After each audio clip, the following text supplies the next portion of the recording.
The 45th session of the Senate in the first regular session of the 20th Congress is hereby called to order. Senator Camille Villar will lead the chamber in prayer. Heavenly Father, we praise and glorify you today for your grace and enduring love for our country. Thank you for the resilience you have blessed us with. Even in the face of challenges, you see your hand of protection over our people. Lord, continue to guide us, grant us your wisdom, and teach us to serve selflessly, always putting the needs of our country above our own. As your word in James chapter 1, verse 5 declares, if any of you lacks wisdom, you should ask God, who gives generously to all without finding fault, and it will be given to you. Today, we humbly ask for that wisdom. May it lead our thoughts, shape our words, and direct our actions as we deliberate on laws and policies that will define the future of our beloved country. We thank you for the privilege of public service, for the opportunity to serve our kababayans and to be instruments of change for their well-being. Remind us always that it is not a privilege for personal gain, but a sacred calling to uplift the lives of others. May we use this responsibility to bring comfort, hope, and lasting progress to our people. We pray for peace and unity. We may serve our country with one voice, compassion, and dedication. Our kababayan. Safe.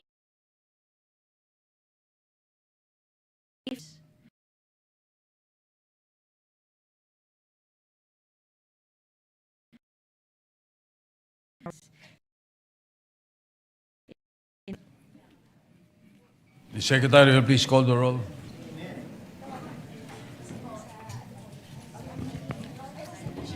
Roll call of members.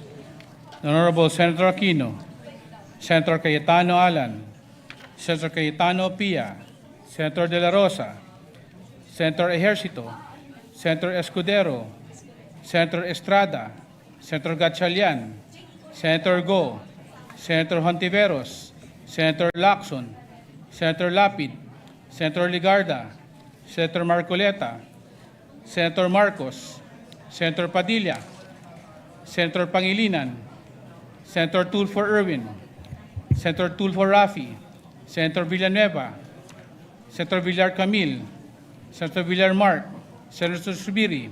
The Senate President is present. With 19 senators present, the chair declares the presence of a quorum. Majority Leader. Thank you very much, Mr. President. Before we start the day, I'd just like to greet all our lady senators. A happy Valentine's Day, Mr. President. Advance happy Valentine's. And maybe to add to the prayer of Senator Camille Villar, she could have said, Lord, please help Senator Sherwin Gatchalian find a date for Valentine's. Kidding aside, Mr. President, we'd like to recognize the guests in the gallery, particularly the JIL Women's Volleyball Team, champions of the Bulacan University and Collegiate Athletics Association, together with Coach H. Ailion and Ma'am Cheryl Jose. We have also with us guests of Senator Bamakino and Senator Pangilinan, local government officials from the province of Catanduanes led by Governor Patrick Azanza, also barangay officials from Milaor, Camarines Sur, together with Mayor Anthony Reyes and Father Roger Barbecho, Mayor J. Vincent Capistrano of Salay, Misamis Oriental, and Vice Mayor Popoy Pangadupon of Marawi City. Also, Mr. President, we have with us guests of Senator Alan Cayetano. SK officials from the city of Taguig are here with us as well, Mr. President. Yes, I think we also have Mayor Sarmiento and Councilor Nuco of Mamay High, Laguna. So we welcome all our guests to the Senate this afternoon. Thank you very much for joining us. Thank you very much, Mr. President. I Majority believe Leader. the good Senate President would like to prevail of the privilege hour. Would you like it done now, Mr. President? I can ask for suspension so that Senator Lacson could, Yes, Mr. President. yes, session, if Mr. you President, will. may be suspended for me. Session suspended.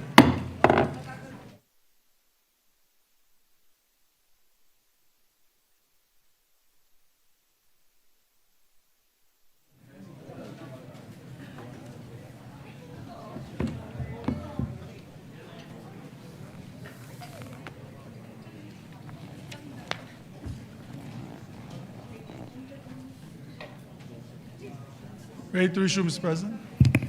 Session is resumed. Before we recognize our distinguished Senate President, would like to also recognize an additional guest of Senator Aquino.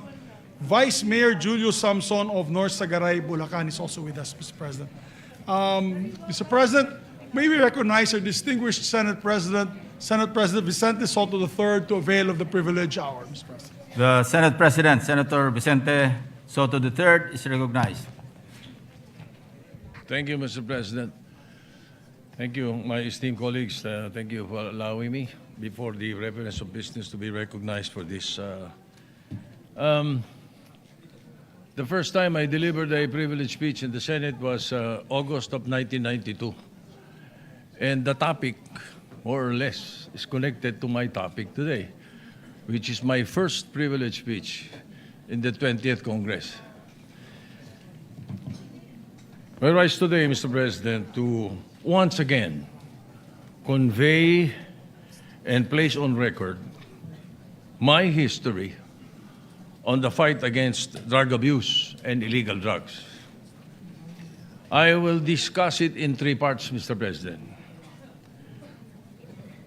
Everybody agrees that when it comes to the eradication of prohibited drugs and drug abuse in our country, but the argument lies in the manner and method to combat this pervasive menace to the society. Let me begin with the past, Mr. President. As I had said in three parts, the past, the present, and the future. In the past, 1988, I was elected Vice Mayor of Quezon City. I immediately established the Quezon City Anti-Drug Abuse Advisory Council. The program was recognized for reducing the drug problem in Quezon City from a high level of 54% in the entire Metro Manila down to 9%, significantly lower, in very lower levels that the World Health Organization, the WHO, later recognized it as a model council. This is one of the reasons why I ran for the Senate in 1992, to author laws against illegal drugs and drug abuse. During that time, Mr. President, shabu was a regulated drug, for the information of the Gen Zs and the millennials. In 2002, I principally authored Republic Act 9165, or the Comprehensive Dangerous Drugs Act, which was enacted into law that year. It emphasizes rehabilitation for drug dependents, both voluntary and compulsory, and mandates drug education programs in schools and communities. Now, as a staunch and long-standing advocate against illegal drugs, I always convey that this battle must be holistic. As a matter of fact, it is a war. There must be four major concerns and success in the four major concerns. And what are these? Enforcement, prosecution, prevention, and rehabilitation. Enforcement, kahit ubusin mo, Mr. President, ang lahat ng pusher sa Pilipinas, lipulin mo, ilagay mo sa isang island, bombahin mo yung island. Kumuha ka naman, ipunin mo lahat ng droga sa buong Pilipinas. Cocaine, shabu, marijuana, designer drugs, heroin, lahat na. Pag samasamahin mo sa isang lugar, sunugin mo lahat. you will not be able to eradicate it. Why? Because there are drug dependents. Hanggang may drug dependent, they will find substances to abuse. May contact cement, may Novain, may cough syrup. Yung napatay na professor sa UP, 17 stab wounds. Cough syrup high. Yung tao nung mahuli namin. And then, prevention. Prevention, Mr. President, unfortunately, is not integrated in the DepEd curriculum. While it should be a drug abuse resistance education program that should be incorporated in this, in the Department of Education. Grade 5, grade 6, grade 7. The then President Erap started it in 1998 with you as the, Mr. President, the presiding officer, Senator Lacson as head of the PAOK TF. But it died a natural death after President Estrada was removed. But then, it is a very important component. Prevention. And the only way to do that is in grade 5, grade 6, grade 7, drug abuse resistance education program. They will already know by that time, before they reach first year high school, that illegal drugs will be bad for them. Drug dependency will be bad for their family, for their future, for their health. And then rehabilitation, Mr. President. Rehabilitation should be lodged in the Department of Health. It is, as a matter of fact, lodged in the Department of Health based on the law that I have authored, Republic Act 9165. But we asked the DOH, are you doing it? Are you accrediting all the rehabilitation centers in the Philippines? Ang problema, may pinapasok sa rehabilitation center, Mr. President. After 6 months lalabas, pag after another 1 or 2 months, balik uli. Why? Because the profiling is wrong. Because the program being used is wrong. Hindi ho ganun kadali mag-rehab. We must find the profile, we must define the profile of the drug dependent. Ano man bagay sa kanyang rehabilitation program? Iba-iba po yan. Merong faith-based, merong 12 steps Minnesota model, merong multidisciplinary, merong therapeutic community which is being done in Bikutan and it's very successful. At yung eclectic. So, Mr. President, hindi po ganun kadali yun. So, again, why am I saying all this? Because I want to go into the present. Eto ngayon, pinanggit ko yung prosecution. As I go into the present, I mention now, I've read an article in the Inquirer entitled, "The Drug War Bows to Law," last January 6, 2026. It mentioned that for the period of January to May 2025, there are 284 drug-related acquittals from the Court of Appeals. January, February, March, April, May. 5 buwan lang, Mr. President. 284 drug-related acquittals from the Court of Appeals. This exceeded the whole 2018 acquittal from the Supreme Court and the Court of Appeals, which recorded 257 drug-related acquittals. In 2019, the appellate court recorded 944 acquittals. As mentioned in the article, this reveals a system inundated with cases, poorly built, that findings of guilt cannot stand. Appellate justices point to repeated violations of the chain of custody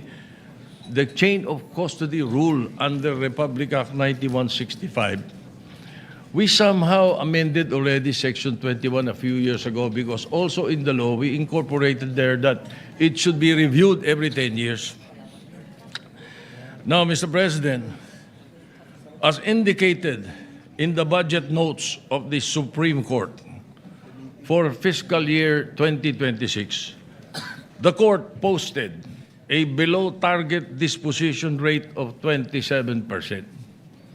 Meanwhile, backlogs on pending cases ranging from 3 to 6 years increased to 87.7% for 2024.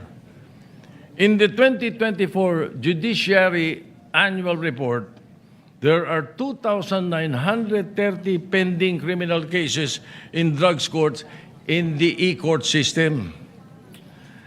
Mr. President, in the data from the Dangerous Drugs Board, which I was a chairman before, from July 2022 to December 2025, there were 169,534 cases filed for dangerous drugs seized with a total value of 100 billion pesos.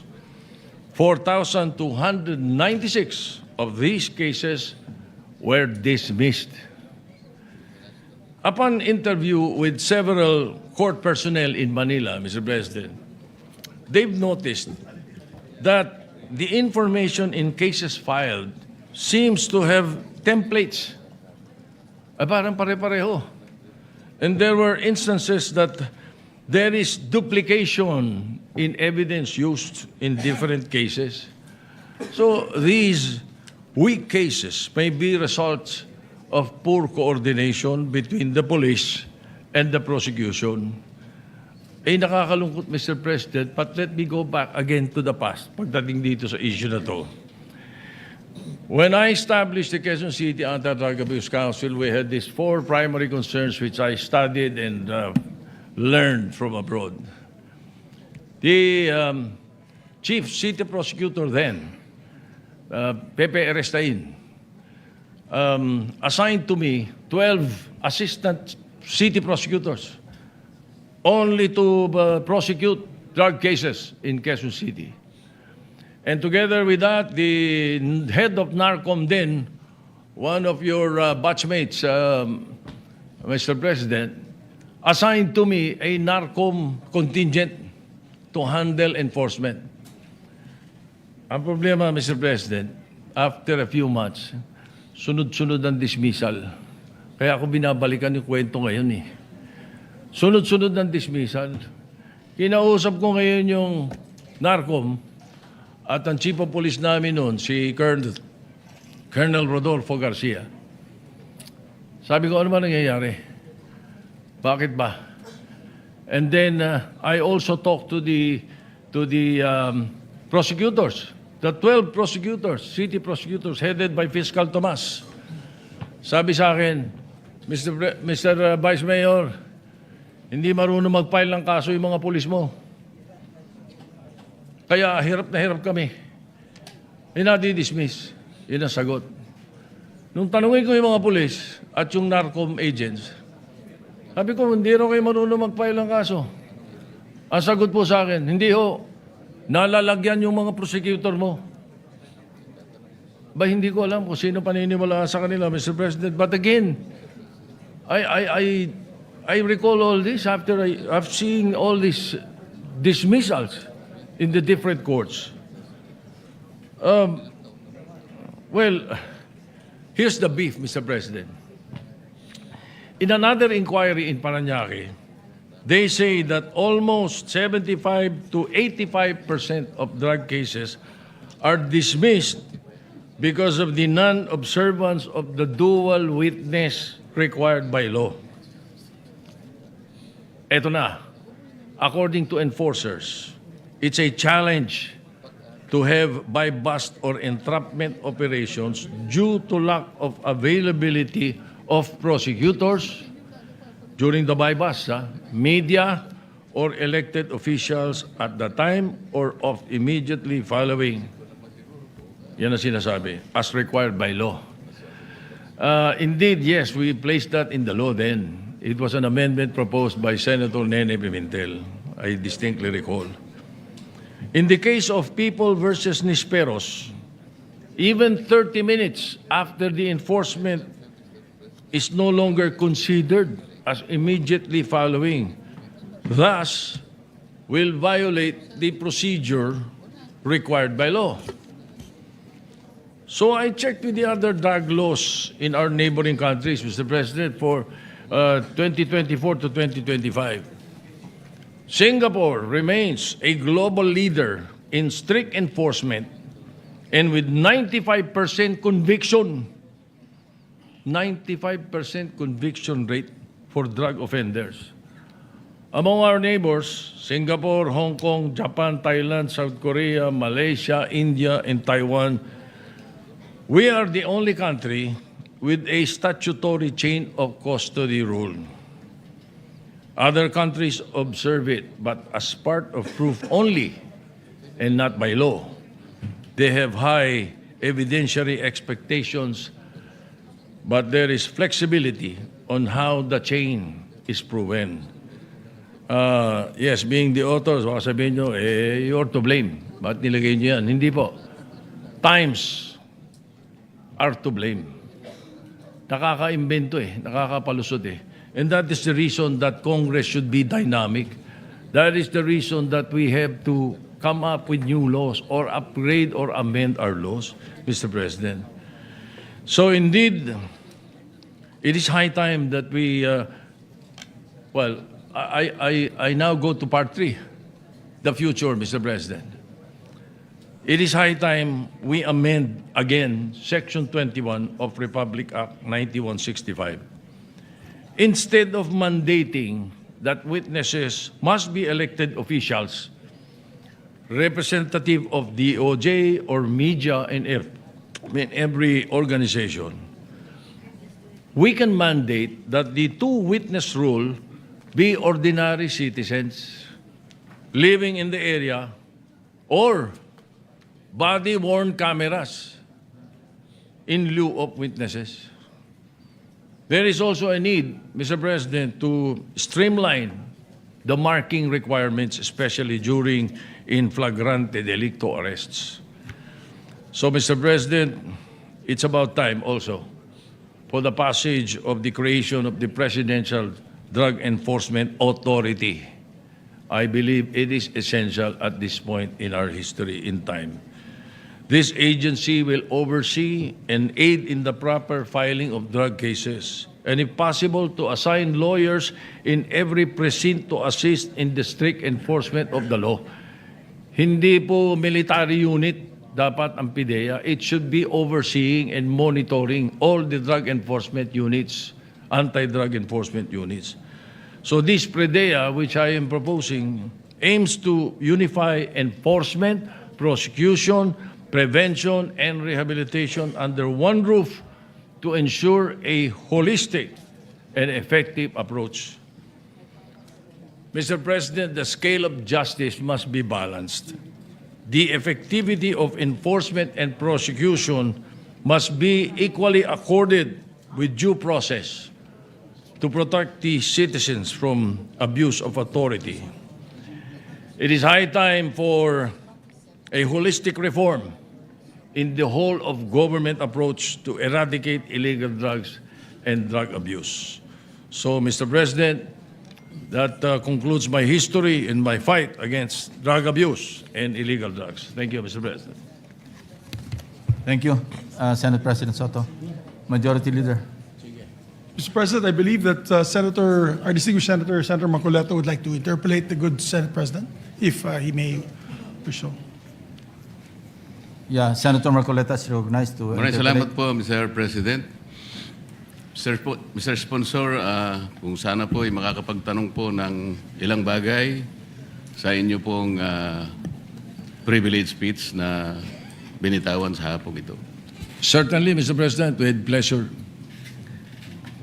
Mr. President, unang-una po ay pinasasalamatan ko ang ating, Senate President sa paglalahad niya ng kanyang makulay na kasaysayan kung paano po pinasimulan ang kanyang inisyatibo para makatulong po sa pagsugpo ng droga sa ating bansa. Napaka-importante po talaga na ito po ay diretsahang mabaka po ng ating pamahalaan para sa ganun ito po ay mapuksa sa lalong madaling panahon. Ngunit kagaya po ng paghahalimbawa na ginawa ng ating Senate President,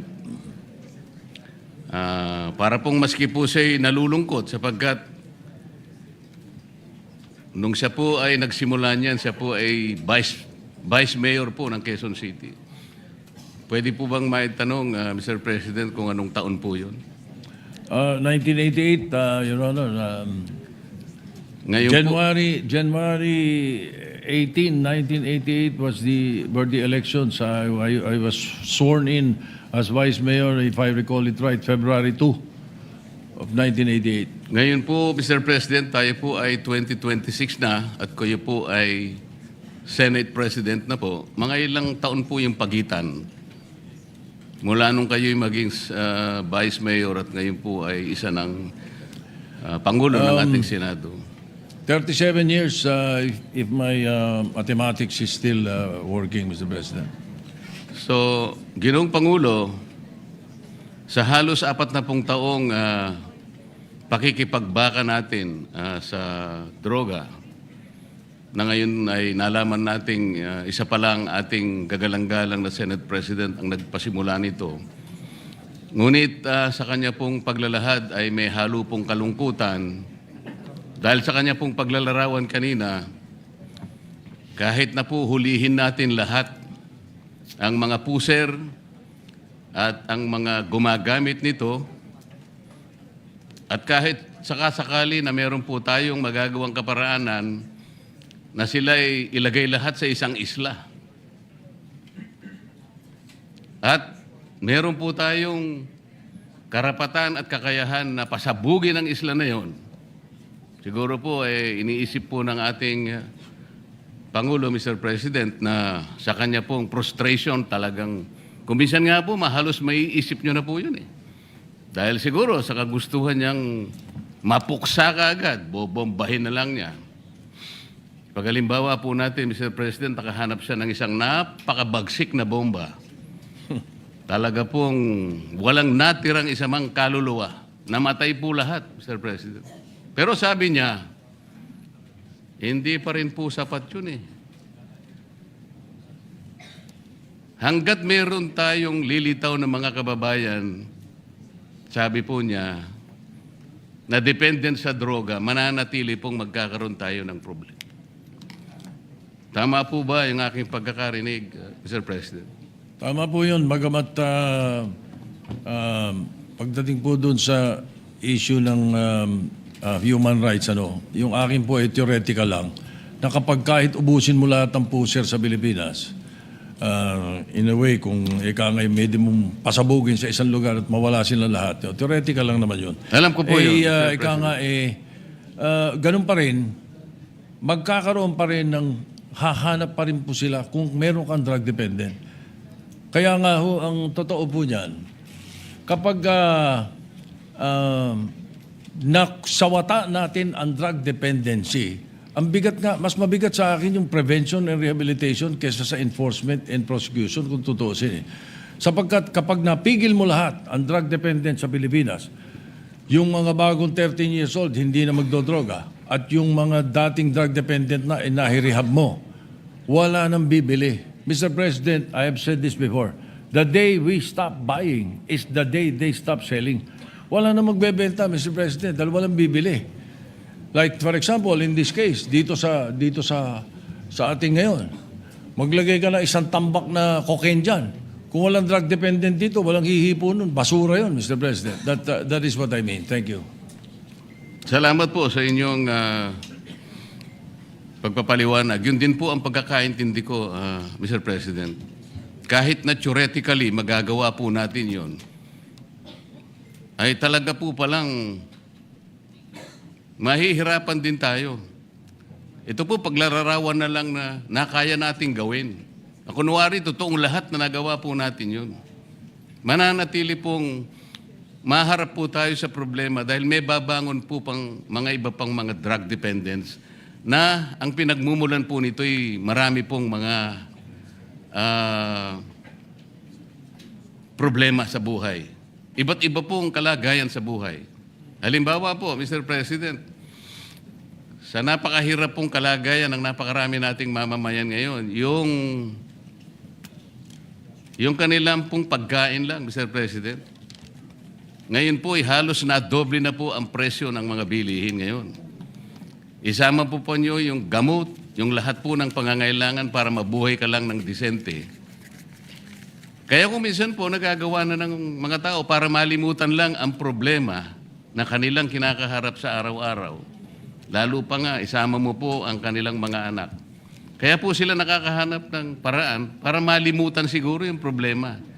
So, kung hindi po natin maayos ang problema nating pang-ekonomiko, socio-economic problems, yan po talaga ang kausa. Yan po yung pinagmumulan ng problema kung bakit lumalala at lalong nagiging mahirap para bakahin natin ang problema ng droga. Sa makatwid, Mr. President, hindi lamang po yung actual na paghuli sa mga gumagamit ng droga, i-reinforce natin ang mga batas, i-prosecute natin, i-rehabilitate.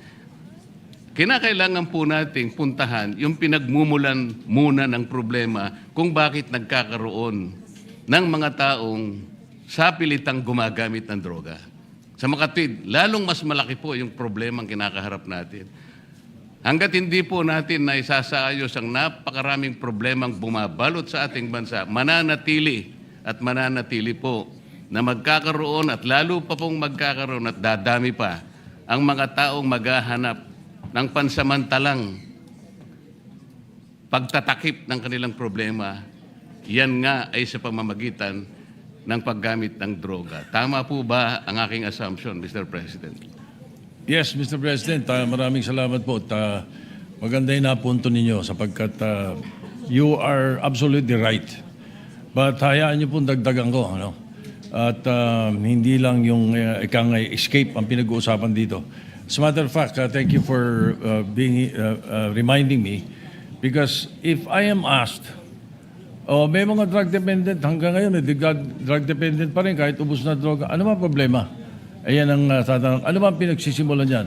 Mr. President, I have used an acronym, PEACE, P-E-A-C-E, to describe it. And that encompasses and includes what the distinguished gentleman from Tarlac said, Senator Marcoleta. Tama po yun. Because P stands for peer pressure. Yan po isa sa mga dahilan. Sa eskwela, sa barkadahan, naku, pag hindi ka sumubok, ganito. Isa po yun. Yung E sa peace stands for escape. Yun mismo yung sinasabi ninyo. At yun ang isa sa mga dahilan. Parang escape po yan. Nakala nila, makakatakas sila sa problema nila, makakatakas sila sa kahirapan nila, sa pamamagitan nito. Mali po. Lalong nadodoble ang problema nila. Yung A naman sa peace stands for availability. Napakalaki hong negosyo nito. Ito po, bilyon-bilyones na dolyares na negosyo ito. That's why these people, these drug lords, these drug pushers, especially high-level drug traffickers, will make it available in your streets, in your homes, in your schools, everywhere. They will make it available. At kukumbinsin kayo na sububok at malulung dito sapagkat negosyo po ito. It's a $1 trillion industry in the world. Yun naman pong C sa peace is curiosity. At yun ang pwede nating iwasan doon sa sinasabi kong prevention sa Drug Abuse Resistance Education Program ng mga kabataan. Curiosity po ang simula nung iba. At yun namang E sa peace is emptiness. Kapag walang pagmamahal, pag walang Panginoon sa puso mo, Panginoon, pag walang ang Diyos sa puso mo, iyon na tinatawag nga na emptiness, malamang malulung ka sa ipinagbabawal na gamot. Yun po ang isa sa mga binabanggit ko lagi. Kaya po, salamat at nabanggit nyo yung mga dahilan na yan. At yan hindi madaling harapin, hindi madaling solusyonan. As a matter of fact, it has to be an ongoing fight. It is a war. And I always say, Mr. President, in this war, the best fighting unit against illegal drugs is the family. Kaya po, paulit-ulit ko pong sinasabi po yan. Salamat po. Salamat din po sa karagdagang paliwanag, Mr. President. Talagang yung P, pressure po talaga. Pressurado siya araw-araw. Walang makain ng anak niya. Walang magamit sa napakarami pong pangangailangan sa buhay. Litong-lito po siya. Talagang pressure po yun. Yung E, ano na po yung E, Mr. President? Escape. Escape. Akala po niya, makakaiwas siya.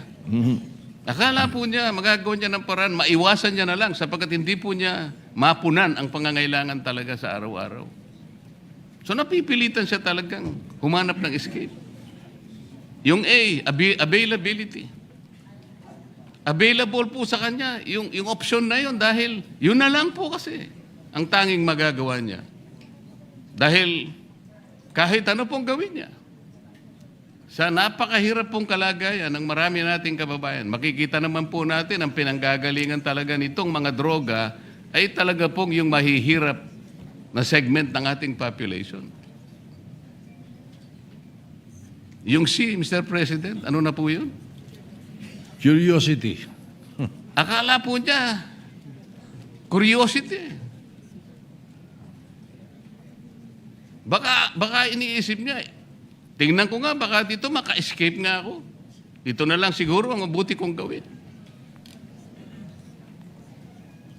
Hanggang sang yung huli, Mr. President, ano na po yung huli? Emptiness. Emptiness. Walang pagmamahal, walang Panginoon Diyos. Hindi lamang po yun. Empty talaga. Literal pong empty. Walang pagkain, walang gamot, walang pambayad sa napakaraming mga bagay. Talaga pong malululong siya sa droga. Talaga pong hahanapin niya, Mr. President. Wala po siyang choice. Hahanapan po niya yung makakapagbigay sa kanya ng panandaliang siguro escape sa kanyang buhay. Hindi niya kayang harapin lahat. Tao lamang siya. Ito po ang pinanggagalingan ng problema ng droga. Ito lang pong nangyari sa atin ngayon. Very recently, Mr. President. Nung nilimas po ang ating kabangbayan, lalo pong nalugso ang economic condition ng ating bansa. Lalo pong tumaas ngayon ang bilihin. Maski kanino po kayo magtanong ngayon, litong-lito ang ating mamamayan. Kaya alam ko po, lalong dadami na naman ang droga. Nakakalungkot po, nakakatakot. Sana po ay unahin natin sana yung pinagmumulan ng problema ng droga. Ito po yung pangkalahatang kalagayang kabuhayan ng ating bansa. Maraming salamat po, Mr. President. Maraming salamat po sa inyong panahon. Thank you. Just for the record, Mr. President, tayo naman po ang Kongreso at Senado, hindi po nagkukulang kung tutuusin. Lagi po nating hinaharap ito. At meron nga po tayo mga tinutulak na mga bagong batas na pwedeng sumagupa dito. Ang isa po na mga naipasa na natin, na inaasahan ko that in the very near future, the Executive Department will finish this. This is Republic Act 11928. This is the Separate Facilities for Heinous Crimes Act. Ito po yung mag-i-establish tayo ng isang lugar na kung saan nakahiwalay yung mga high-level drug traffickers para po maiwasan na natin yung debate naman pagdating sa death penalty. Anyway, Mr. President, maraming salamat. Senator Robin Majority Leader, Padilla is recognized. Maraming salamat po, Ginoong Pangulo. Nais ko naman pong magbigay ng konting pahayag sapagkat nabanggit po ng ating Ginoong Pangulo ang patungkol po sa pagtatayo ng mga pasilidad para po sa mga involved po sa droga. Nais ko lamang pong banggitin sa ating plenaryo nung panahon po na ako po ay nakulong sa Bilibid. Si Ginoong Pangulo po ang tumulong po sa amin makapagtayo ng therapeutic center sa loob. Kung natatandaan niyo po, Ginoong Pangulo. Opo, tatandaan ko po at saka pinadagdagan ko po yung Building po sa loob. Yung pagkain po ninyo, pinataasan ko yung budget. Opo. Yan po ang mga naging institusyon na po ngayon yan sa New Bilibid Prison, sa Bureau of Correction, yung pong Inmates Crusade Against Drugs. At ito po ay tinulungan po kami ni Ginoong Pangulo, Senator Vicente Soto III. Kaya isa pong malaking tulong po ito sa Bilibid sapagkat dito po ay naihiwalay po yung mga drug offenders doon po sa mga tinatawag po natin na mga kriminal. At ito po, nagkaroon po kami ng mga building doon. At ito po ngayon ay kinikilala na programa po sa Bucor. Meron lang po ako sana na mababanggit din po sana dito sa ngayon na dapat din po natin pong harapin. May kinalaman din po ito. Sa ngayon po kasi yung atin pong mga kulungan ay napakarami pong mga drug offenders po ngayon na nakakulong. At katunayan po, halos ang buong population po, sabihin na natin, 80% ay drug offenders po. Sana magkaroon din po tayo ng mga panukala na makapaghihiwalay po sa atin, doon po sa mga usapin na kung sino po yung mga heavy user, doon naman po sa mga light users pa lang, na wag po sana silang mapasama doon sa mga tinatawag po natin na mga pusakal na kriminal. Yun lamang po. Maraming salamat po uli sa inyong lahat. Salamat po. Salamat po, Mr. President. I wish to thank the distinguished gentleman from Camarines, from Bicol, and Nueva Ecija, Senator Robin Padilla. Yes, tama po yun. Mga 70 to 75% po ng nakakulong ay drug-related actually, yung kanilang mga kaso. At yung sinasabi po nila na suggestion na baka maihiwalay, pwede po natin yan i-incorporate doon sa tinatayo po na separate facilities for heinous criminals. Naihiwalay po sila. So mangyayari po, aalisin natin dapat sa Muntinlupa, yung New Bilibid Prison sa Muntinlupa. At ililipat natin ang mga taga-Luzon sa Luzon, ang mga taga-Visayas sa Visayas, at ang mga taga-Mindanao sa Mindanao. Bakit po naisipan yan at nilagay ko puro sa batas yan?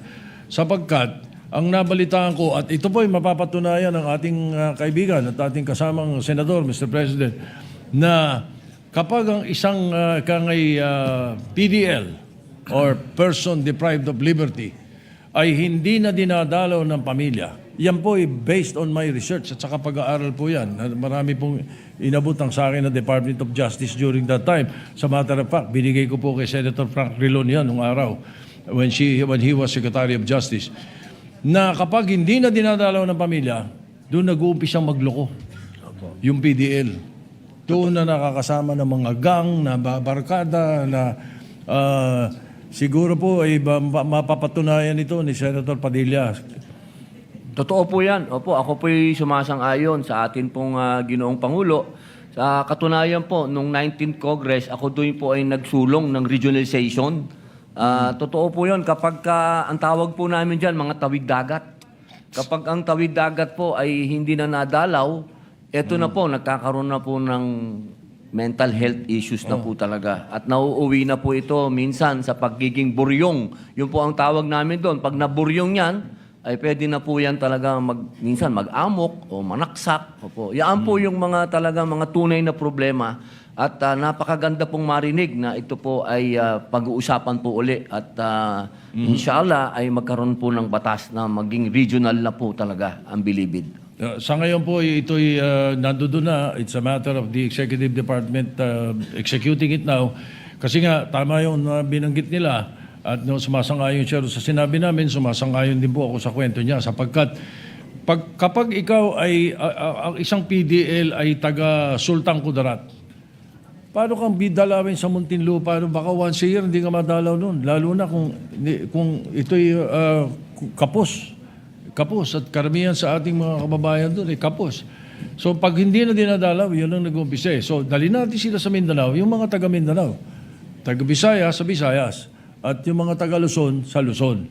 Ang mangyayari po niyan, at sineperate po natin yung mga loko, yung mga heinous criminals, sineperate natin yan.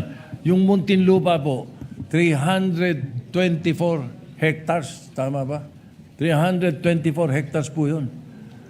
Ang laki pong ginhawa sa gobyerno to.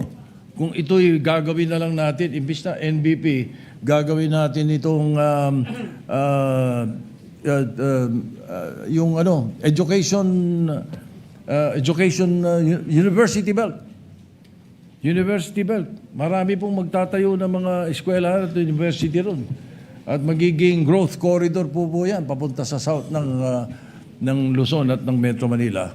Malaking bagay po yun at I hope maumpisa na po yan. Ang alam ko, when Secretary Remulla was DOJ Secretary, they started already the tawag dito, the groundbreaking for that. So, sana po matuloy at salamat sa inyong pagsuporta at pagtangkilik, Your Honor. Apo, maraming salamat po, Ginoong Pangulo. Meron lang po akong idadagdag, konti lang po doon. Nakapag-usapan din po namin ito. Totoo po yun ni Secretary Remulla nung siya po ang DOJ. Ni-request ko lang po sa kanya na sana i-maintain lang yung maximum prison na parang Alcatraz po, na wag namang gibain kasi historical, very historical po yung maximum prison, na kung ito po ay matutuloy, magkakaroon po ng paglilipat, sana lang po i-maintain lang yon sapagkat napaka-historical po nung main building po ng Bilibid. Maraming Museum? salamat po, Ginoong Pangulo. Pwede pong maging museum. Maliit na party lang naman po yan, so pwede po yung suggestion niya. Thank you. And again, 11928 was co-authored by Senator Mig Subiri, Mr. President, just for the record. Senator Joel Majority Leader? Villanueva is recognized. Mr. President, just very short, Mr. President, manifestation, and if I may just raise one question to our dear Senate President. First of all, at the onset, may I just put into the records of this August Chamber my sincerest thanks and gratitude and support to the privileged speech given by our Senate President. Just one thing that I'd like to raise that touched my heart is when the Senate President made mention not only about all this, the pressure, peer pressure, escape, availability, curiosity, and the last one was mentioned, yung emptiness, Mr. President. And emptiness stems from the fact that a person has no course or hope anymore to live and fight another day. And that's why dun po sila pumupunta. And binanggit po ng ating Ginoong Pangulo na napakahalaga ng pananampalataya, napakahalaga ng relationship sa Diyos, napakahalaga ng mayroon kang pinupuntahan at nakakausap through prayers, Mr. President. And I remember there was a time in the history of this country when we actually focus on moral recovery program wherein we involve religious groups, religious sectors. I have talked to so many people, Mr. President, and I don't know if our Senate President would agree with this representation. I have talked to so many people, and experts, etc., and our Senate President's been fighting this menace in our society for almost 40 years now. And they have been saying, Mr. President, maraming programa ang pumapalpak kahit na merong lugar, kahit mayroong building, kahit mayroong programa, etc. Pero kung wala po yung moral aspect, yung pong paggabay, pastor man ito, pari man ito, imam man ito, Mr. President, bigay ng importansya sa relasyon niya sa kanyang Diyos, sa kanyang tagapagligtas, then it is impossible really to redeem and to rehabilitate a person who is drug dependent, Mr. President. So I just wanted to ask our dear Senate President about this and how we can really mas mapaigting pa, mas mapalalim pa yung pagkakaroon o pag-i-involve ng tinatawag na moral recovery program, Mr. President. Yes, Mr. President. Tama po yun. Iyan po isa sa mga pinakamahalaga na parte sa atin sa buong buhay, hindi lang tungkol sa droga, kundi sa kabuuan natin. Yung moral recovery ng ating bansa, we will have to focus on faith. Whatever religion we believe in, we must focus on faith. As a matter of fact, yun po sa sinasabi ko sa rehabilitation program, ang isa ho sa pinakamatalab, aside from therapeutic community, yung pong faith-based. Yung faith-based rehabilitation program ang isa sa pinaka-effective na programa, Mr. President. And the moral recovery is immediate. Iba talaga kapag ang kausap mo ay ang Panginoon Diyos at talagang ibinubukas mo ang sarili mo at isinusuko mo sa Kanya. Malaking bagay po ang nangyayari at marahil we can think of a way of how we can incorporate it in the authority that I am proposing, the Presidential Drug Enforcement Authority. Because aside from the four major concerns that I mentioned, there is this new technique of alternative development. And perhaps after alternative development that we can use, we can also infuse moral recovery. Mas madali hong mako-convert yung mga drug dependent kung magkakaroon ng moral recovery program and faith-based as much as possible. Yes, Mr. President. Thank you. Sir. Thank you, Mr. President. I will fully support that. And thank you, Mr. President, for that very clear answer, Mr. President, especially based on experience by our Senate President. Importante ho na talagang maisapuso, masaisip, at talagang maintindihang mabuti ng isang mamamayan na ang kanyang buhay ay mahalaga at merong patutunguhan ang kanyang buhay kung meron siyang pagkilala at pananampalataya sa pinananaligan niya na Diyos. Maraming salamat, Ginoong Pangulo. Thank you, Mr. President. Salamat din po. Salamat po, Mr. President. Thank you. Majority Leader. Thank you very much. Thank you very much, our dear Senate President, for his privileged speech.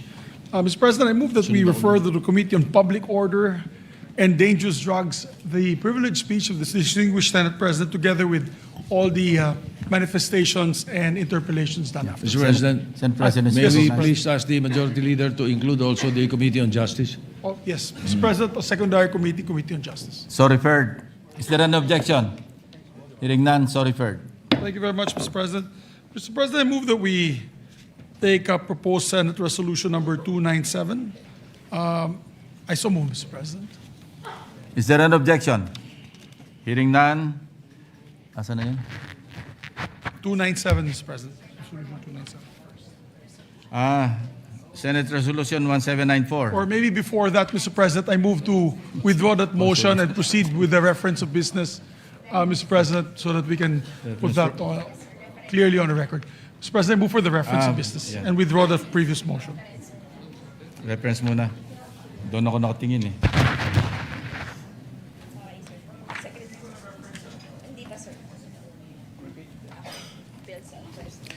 Bills on first reading.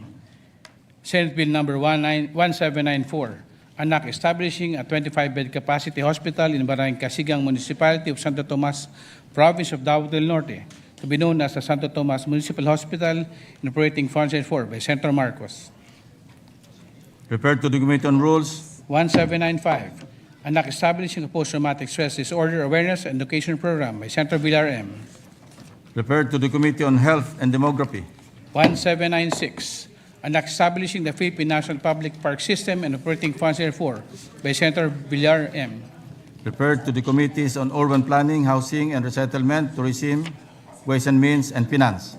1797, anak proclaiming the first Friday of March as Firefighters Recognition Day by Senator Villar M. To the Committee on Public Order and Dangerous Drugs.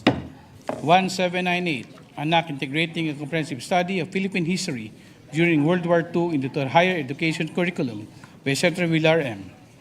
Referred to the Committee on Higher, Technical, and Vocational Education.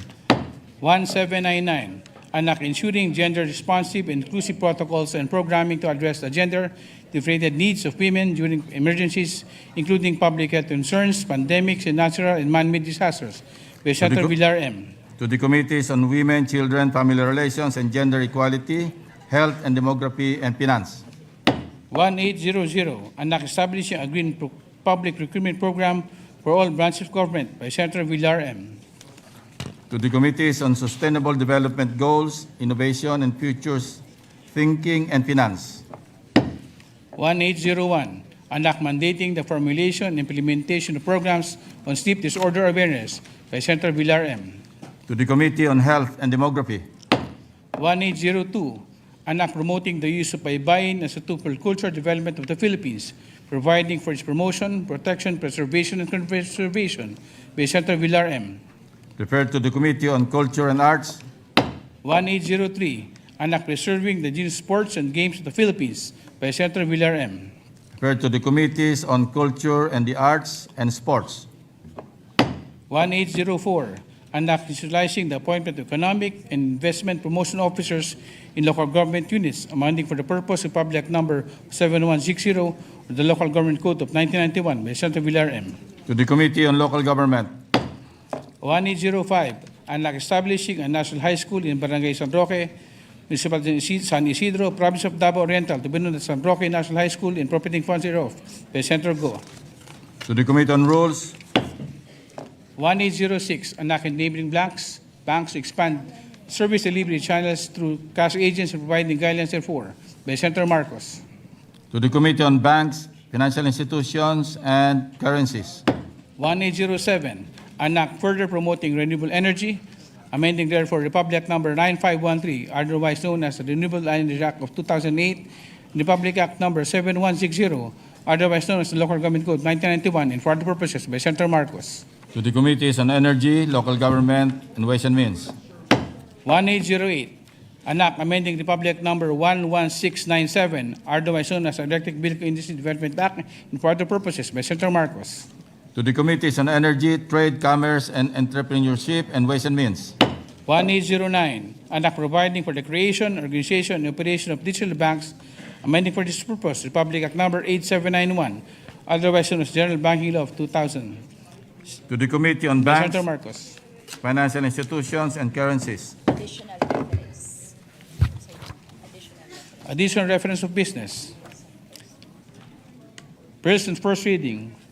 1810, an act strengthening the Commission on Elections by increasing the manpower complement in field offices, providing office spaces separate, independent from local government units, and appropriating funds therefore, amending for the purpose Batas Pampasa bilang 881, otherwise known as the Omnibus Election Code of the Philippines, as amended by Senator Aquino. to the Committees on Electoral Reforms and People's Participation, Civil Service, Government Reorganization, and Professional Regulation, and Finance, 1811, an act converting the extension campus of the Cebu Technological University in the municipality of San Remillo, province of Cebu, into a regular campus and appropriating funds therefore by Senator Aquino. Committee on Rules, 1812, an act converting the extension campus of the Technological University in the municipality of Tabuelan, province of Cebu, into a regular campus and appropriating funds therefore by Senator Aquino. to the Committee on Rules, 1813, an act converting the extension campus of Technological University in the municipality of Tabogon, province of Cebu, into a regular campus and operating funds therefore by Senator Aquino. to the Committee on Rules, 1814, an act converting the extension campus of the Cebu Technology University, Dan Bantayan, in the municipality of Bantayan, Bantayan Island, province of Cebu, into independent regular campus and operating funds therefore by Senator Aquino. to the Committee on Rules, 1815, an act creating the Department of Education, Northern Iloilo Division, and operating funds therefore by Senator Aquino. to the Committees on Basic Education, Civil Service, and Government Reorganization, and Professional Regulation, and Finance, 1816, an act providing for institutional, structural, and systemic defense reforms in further purposes by Senator Ligarda. referred to the Committees on National Defense and Security, Peace, Unification, and Reconciliation, and Finance, 1817, an act implementing a lifeline rate for internet services, amending for its purpose Section 17 of Public Act Number 7925, otherwise known as the Public Telecommunications Policy Act of the Philippines by Senator Marcos. to the Committees on Public Services and Finance, 1820, an act establishing a comprehensive integrated and sustainable accreditation program for overseas Filipino workers by Senator Villanueva. to the Committees on Migrant Workers and Finance, 1821, an act promoting the adoption of digital payments for financial transactions of the government and all merchants by Senator Villanueva. to the Committee on Banks, Financial Institutions, and Currencies, 1824, an act defining and penalizing racketeering influence and corrupt organizations, providing civil remedies and forfeiture of illegally acquired assets and for other purposes by Senator Marcos. to the Committee on Justice and Human Rights, 1825, an act exempting the importation of medical supplies and equipment from customs duty and value-added tax by Senator Marcos. to the Committees on Ways and Means and Health and Demography, 1826, an act strengthening the government procurement, amending for the purpose Republic Act number 12009, otherwise known as the New Government Procurement Act, by Senator Marcoleta. to the Committee on Finance, 1827, an act amending section 15, 21, and 25, by Republic Act number 6770, otherwise known as the Ombudsman Act of 1989, and providing funds therefore, by Senator Marcoleta. to the Committee on Justice and Human Rights, 1828, an act further strengthening the Anti-Money Laundering Act, amending for the purpose Republic Act number 9160, otherwise known as the Anti-Money Laundering Act of 2001, as amended, by Senator Marcoleta. to the Committees on Banks, Financial Institutions and Currencies, and Justice and Human Rights, 1829, an act to further combat financial fraud perpetrated against public funds, allowing private individuals to institute actions for false claims on behalf of the government, by Senator Marcoleta.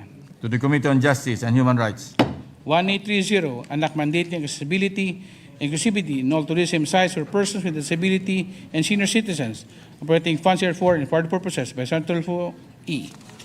to the Committees on Tourism, Social Justice and Welfare, and Rural Development and Finance, 1831, an act to establish a Philippine Coast Guard Academy, allocating funds therefore and for the purposes, by Senator Marcos.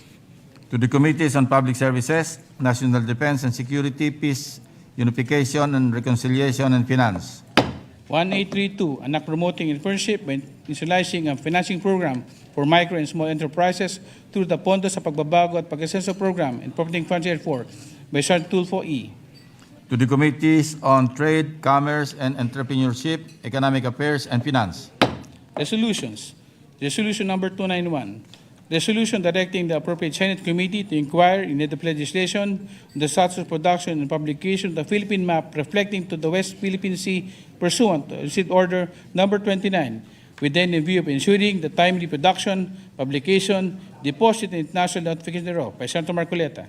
to the Committees on Foreign Relations and Environment, Natural Resources, and Climate Change, 297, resolution honoring the life and legacy of Honorable Jose de Veneza Jr., expressing the deepest sympathies and condolences of the Senate upon the passing of the former Speaker of the House of Representatives and venerable statesman, by Senator Gatchalian. to the Committee on Rules, Majority Leader. Thank you very much, Mr. President. Mr. President, I move that we consider proposed Senate Resolution number 297. Mr. President. Senate,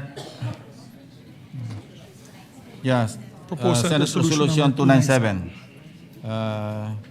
Consideration is in order. Thank you very much, Mr. President.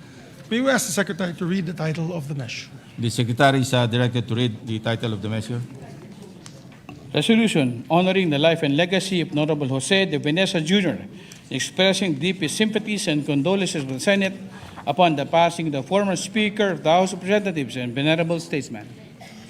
Mr. President, I move that we recognize the distinguished sponsor, principal sponsor of the measure, Senator Sherwin Gatchalian. To sponsor the measure, Senator Sherwin Gatchalian is recognized. Thank you, Mr. President. Thank you, Majority Leader. Mr. President, distinguished colleagues, today we mourn the passing of a titan of Philippine politics, the longest-serving Speaker of the House of Representatives in the post-war era, Jose de Veneza Jr. It is my privilege to sponsor a resolution honoring the life of this great man and expressing the deepest condolences of the Senate on the occasion of his passing. When I entered politics in 2001 as the representative of the 1st District of Valenzuela City, JDV was my first speaker. In many ways, he was a pivotal part of my formative years in public service. He was a leader, a voice of reason, and a figure of stability and continuity that was synonymous with our democratic institutions. Indeed, many would seek to emulate him as one of our nation's great parliamentarians and peacemakers, and an instrumental figure in organizations such as the International Conference of Asian Political Parties and the Asian Parliamentary Assembly. One of JDV's greatest gifts was the capacity to bring people together from different political camps and backgrounds to work for the common good. He was the architect of the Rainbow Coalition and the Sunshine Coalition, which were critical to ensuring the stability of government during turbulent times. During the term of President Fidel Ramos, JDV constantly held vital continuing dialogues with the leadership of the Moro National Liberation Front, or MNLF. The efforts of the Peace Panel culminated in the 1996 peace agreement between the government and the MNLF. This is just one example of the flair for diplomacy and consensus building that made JDV a worthy champion for peace and progress. Ultimately, JDV's legacy is one of quiet service, of reliability, of building bridges between diverse peoples. It is a legacy that brought a sense of calm and stability to government, opening the door for lasting change, reform, and progress to make its way from the halls of Congress to the households of our countrymen. It is a legacy that influences my work in public service to this day. In closing, I would like to express my deepest condolences to Congresswoman Gina De Venecia and to the rest of the De Venecia family. You will always be in our prayers, and we thank you for the privilege of knowing Speaker JDV. We will always strive to honor this example. I know that his life will inspire future generations of civil servants to follow in his footsteps and work tirelessly for a more peaceful, harmonious nation. Thank you, Mr. President. Thank you, Senator Gatchalian. Majority Leader. Thank you very much. Lauren. Thank you very much, Mr. President. Mr. President, I'm next to co-sponsor the measure. May I just use my speech yesterday and my manifestation as the co-sponsorship of this particular resolution, Mr. President? Yeah. For the Is record. there no objection? Hearing none, motion is approved. Thank you very much, Mr. President. Mr. President, next to give a co-sponsorship speech is no other than our distinguished colleague, Senator Lauren Legarda. Senator Lauren Legarda is recognized.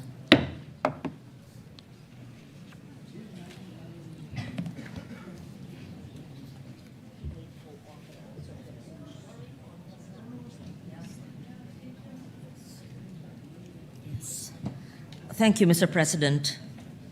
Parang kailan lang tayo ay nagbigay ng pahayag sa Senate resolution, maybe a year ago, when he was here. He was very much alive then. I'm glad we did so. I think it was Senate President Chis Escudero at the time. Yes, so I'm glad that we did that. I rise today, Mr. President, with deep sorrow to honor the life and legacy of former Speaker Jose De Venecia Jr., our beloved Manong Joe. I extend my heartfelt condolences to Congresswoman Gina, Manay Gina to many, and the entire De Venecia family, including our colleague in Congress, former Congressman Christopher Toff De Venecia, who shared with him, with the nation, for so many decades. JDV was a statesman of rare vision. He was a journalist, a diplomat, a legislator, a global advocate for peace. He was the longest-serving Speaker of the House of Representatives, and under his leadership, the House became a forum for bold ideas and national renewal. He believed in dialogue, in coalition building. Anong tawag nun? Rainbow coalition. Similar to what Majority Leader Migs Zubiri espouses, and in the power of consensus. His initiatives for peace, from Mindanao to the Middle East, reflected his conviction that the Philippines must always be a bridge for understanding. But beyond the titles and the accomplishments, I remember the personal kindness of Manong Joe. In 1997 and early 1998, yan, ang bata pa natin noon. When I first became a senator, still learning to navigate the world of politics, he believed in me. Hindi po ako siguro tatayo bilang senador dito ng pang-apat na termino kung hindi po niya ako pinili kasama ni Manay Gina at kasama si then President Ramos na masama sa kanilang lakas slate. In fact, nagtanggal pa po sila ng mga kabinete nila sa lakas para ma-accommodate po sa 12-man slate ang babaeng batang journalist at the time. He encouraged me to take the risk and quietly stood by me. I would not be here today if he had not given me that trust. What I will remember most are his simple words of encouragement, his genuine guidance, the way he made you feel that your work and your voice mattered. He was not one to impose, rather, he guided with gentle persuasion. I remember during the campaign, he would talk about globalization in 1998, when the crowds were rowdy and clapping, and he would talk about his vision for the Philippines and for the world as early as then, and perhaps the people were uncomfortable with such discourse in a campaign rally. But I recall conversations with him on the plane when we would take the flight together. As a neophyte in politics, he would handpick me to join him in some meetings and in rallies where the other more veteran re-electionist senators could not make it. Kasama ko po nun si Bobby Barbers, kasama ko po nun si Tito Gingona, kasama ko po nun si Rene Cayetano. Kasama ko nun si Nani Perez, kasama ko rin nun, was it Nina Rasul? Yes. No, not Jovi Salonga, Mr. Senator Villanueva. So, I would be reminded that politics is not about power for its own sake, but about service and the responsibility to uplift lives. He believed that leadership was measured not by titles, but by the ability to inspire others to act with courage and conviction. His legacy will live on in the leaders he inspired, the policies he championed, the countless lives touched by his vision of the Philippines that is strong, respected, and at peace. And even beyond his terms as speaker, he would attend global fora and speak about peace, sustainable development, and he enjoyed how, as a young senator, I tried to espouse climate resilience when nobody else quite understood what it meant in 1998. He would call me, Iha, alika, paliwanag mo sa akin ito. Naintindihan ka ba? Ikaw ba ay nagsasalita tungkol dito? And we would talk about it. Whether it would be in Asian and ASEAN forum, or even Middle East meetings, or even in the European Union and in the IPU. Thank you, Manong, for the trust, the guidance, the friendship that I will forever honor.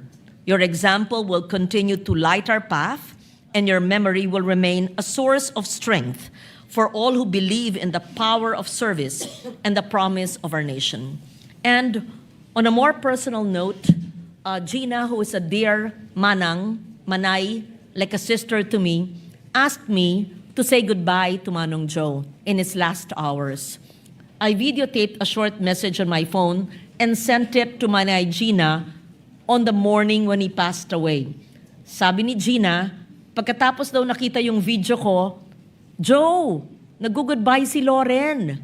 10 minutes after, he passed away. And Gina, even this morning, told you he loved you so much and believed so much in you. And that to me is really tugs at the heart and is much appreciated. For such a great man, a global Filipino who was sometimes misunderstood and way ahead of his time in the 80s and the 90s. He also was the first, maybe, OFW who opened the doors for overseas Filipinos as well. There's so much that can be said about a great mind and a great man, and often quite misunderstood. Pero tuwan-tuwa po ako nung pinag-uusapan niya ang mga issues na bumabagabag sa mundo ngayon way back in the 1998 campaign. Rest in peace, Manong Joe. We love you. Thank you, Senator Ligarda. Majority Leader. Thank you very much, Mr. President. Before I recognize your distinguished colleague, Senator Joel Villanueva, I take assurance that he's now with his daughter, Casey de Venecia, who he was very fond of. And when she passed away at a very young age, when their house burned down, he never stopped thinking about her. So I'm happy to take note that at least, hopefully, they're together in heaven, Mr. President, enjoying their life together that they missed out because of the early death of his daughter. Mr. President, I'd like to recognize our distinguished colleague, no other than Senator Joel Villanueva, to also co-sponsor the measure. Senator Villanueva is recognized. Thank you, Mr. President. Thank you, our dear Majority Leader. Mr. President, dear colleagues, we join all the members of this august chamber in celebrating the life and legacy of the esteemed Jose de Venecia Jr., former Speaker of the House of Representatives, a pillar of Philippine lawmaking, and a statesman whose imprint on our republic will endure for generations. We extend our deepest condolences to Manay, Tita Gina, Congresswoman Gina, Congressman Toff, and the entire family of Tito Joe. Let me first pay tribute to the great JDV for his many accomplishments. He served as House Speaker from 1992 to 1998, and again 2001 to 2008. The very first, Mr. President, to hold the speakership 5 times in separate terms. Among the landmark measures he authored are the Build, Operate, Transfer Law, widely known as the JDV Law, the Basis Conversion and Development Act, the new Central Bank Act, the Low-Cost Housing Law, the Migrant Workers and Overseas Filipino Act of 1995. His advocacy, Mr. President, for migrant workers would later inspire this representation in crafting the Department of Migrant Workers Act. His legislative record alone would secure his place in history. But Speaker Joe de Venecia gave far more than laws. He gave leadership. Hence, I rise today, Mr. President, not only as a former member of the House of Reps, but as a grateful colleague who had the honor of working alongside him during his speakership from 2001 to 2008, a defining chapter in the life of our legislature and our country. Those years were not easy. Our nation faced political transition, economic uncertainty, and profound questions about governance. At Ginoong Pangulo, sa gitna po ng mga hamong ito, si Speaker Joe de Venecia stood as a steady and principled leader. Ipinakita po niya sa atin na ang tunay na pamumuno ay hindi po nasusukat sa kapangyarihan. Kung hindi po sa kakayahan niyang makinig, umunawa, at magbuklod. As Speaker, he understood that authority in a democracy is built not on command, but on consensus. He listened carefully, respected dissent, and believed deeply in the power of dialogue. Sa mahahabang caucus at mainit na mga debate sa plenaryo, tinitiyak ni JDB na meron pong puwang ang bawat tinig at pananaw. He was not merely fluent in the rules of the House, but deeply committed to their spirit. Under his leadership, the chamber remained a true home of free debate and democratic process, an institution he strengthened and protected. Halos isang dekada rin po kaming nagkasama ni Speaker JDB sa mababang kapulungan.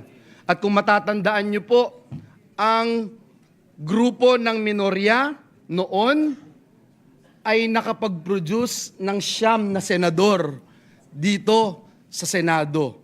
Nandiyan po sila Senators Alan Cayetano, Senator Chis Escudero, Senator Amy Marco, Senator Risa Ontiveros, Senator T.G. Gingona, Senator Noynoy Aquino, Senator Cynthia Villar, Senator Sani Angara.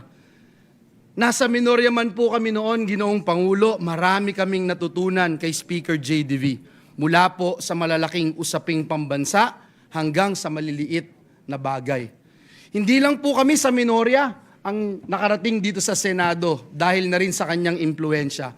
Narito po ang ating Majority Leader, Senator Mig Subiri, Senator J.V. Ejercito, Senators Camille and Mark Villar, Senator Sherwin Gatchalian. Marami pong pinamana si Speaker JDV doon po sa Kamara de Representantes. Naalala ko, Ginoong Pangulo, noong tumakbo po siyang Pangulo against sa President Erap.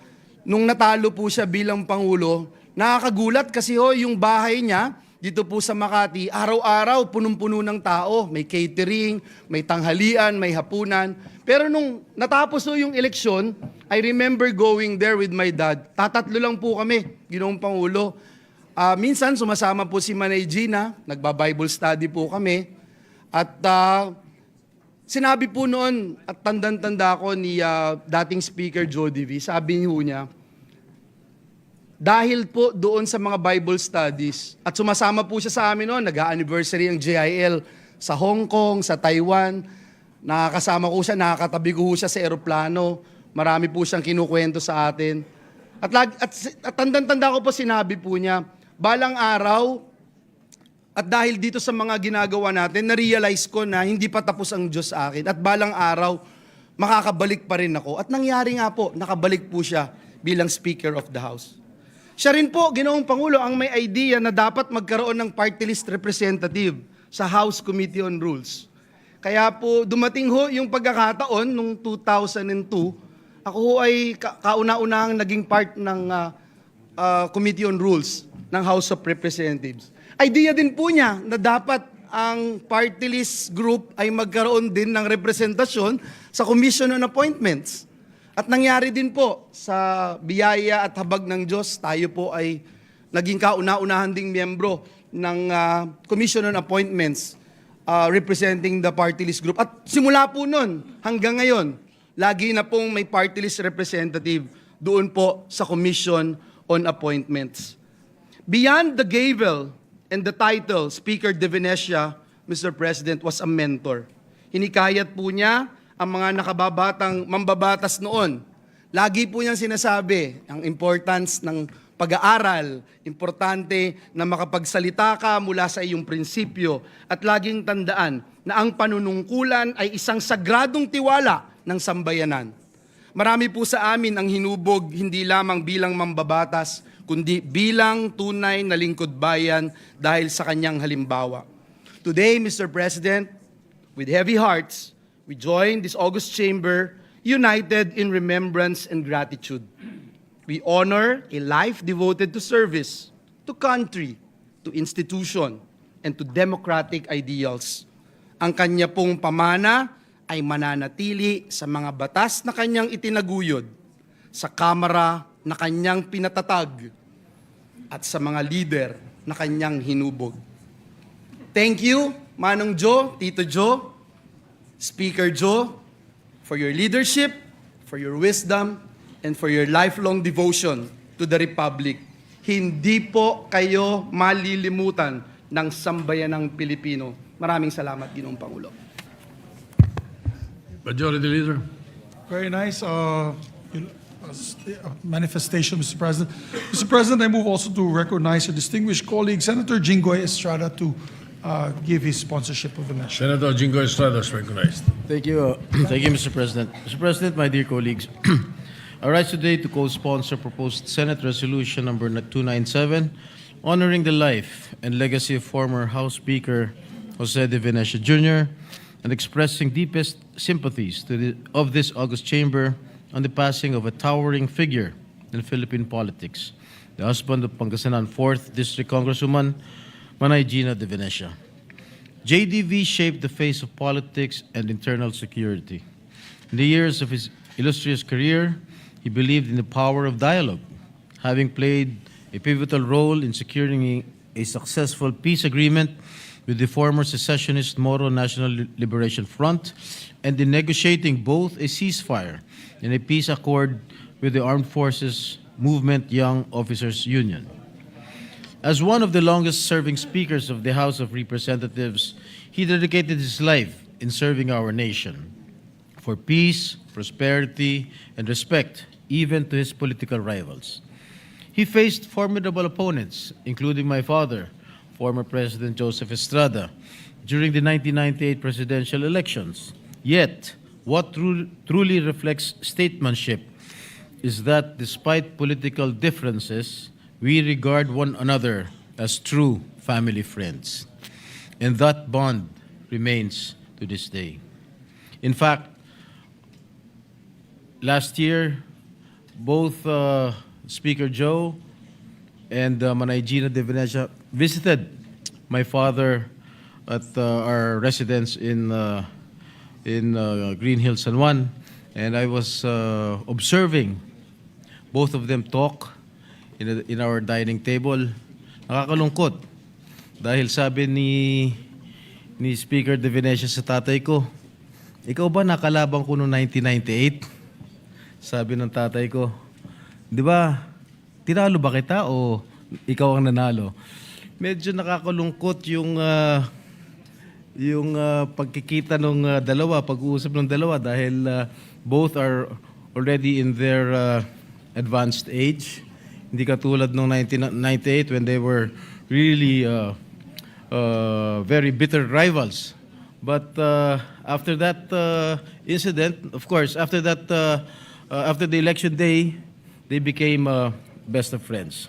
Anyway, his friendship with the Estrada family continues to remind us that politics is indeed temporary. Beyond politics, he was a devoted husband, father, and grandfather. Tito Joe, thank you for your leadership, dedication, and your belief in the Filipino people.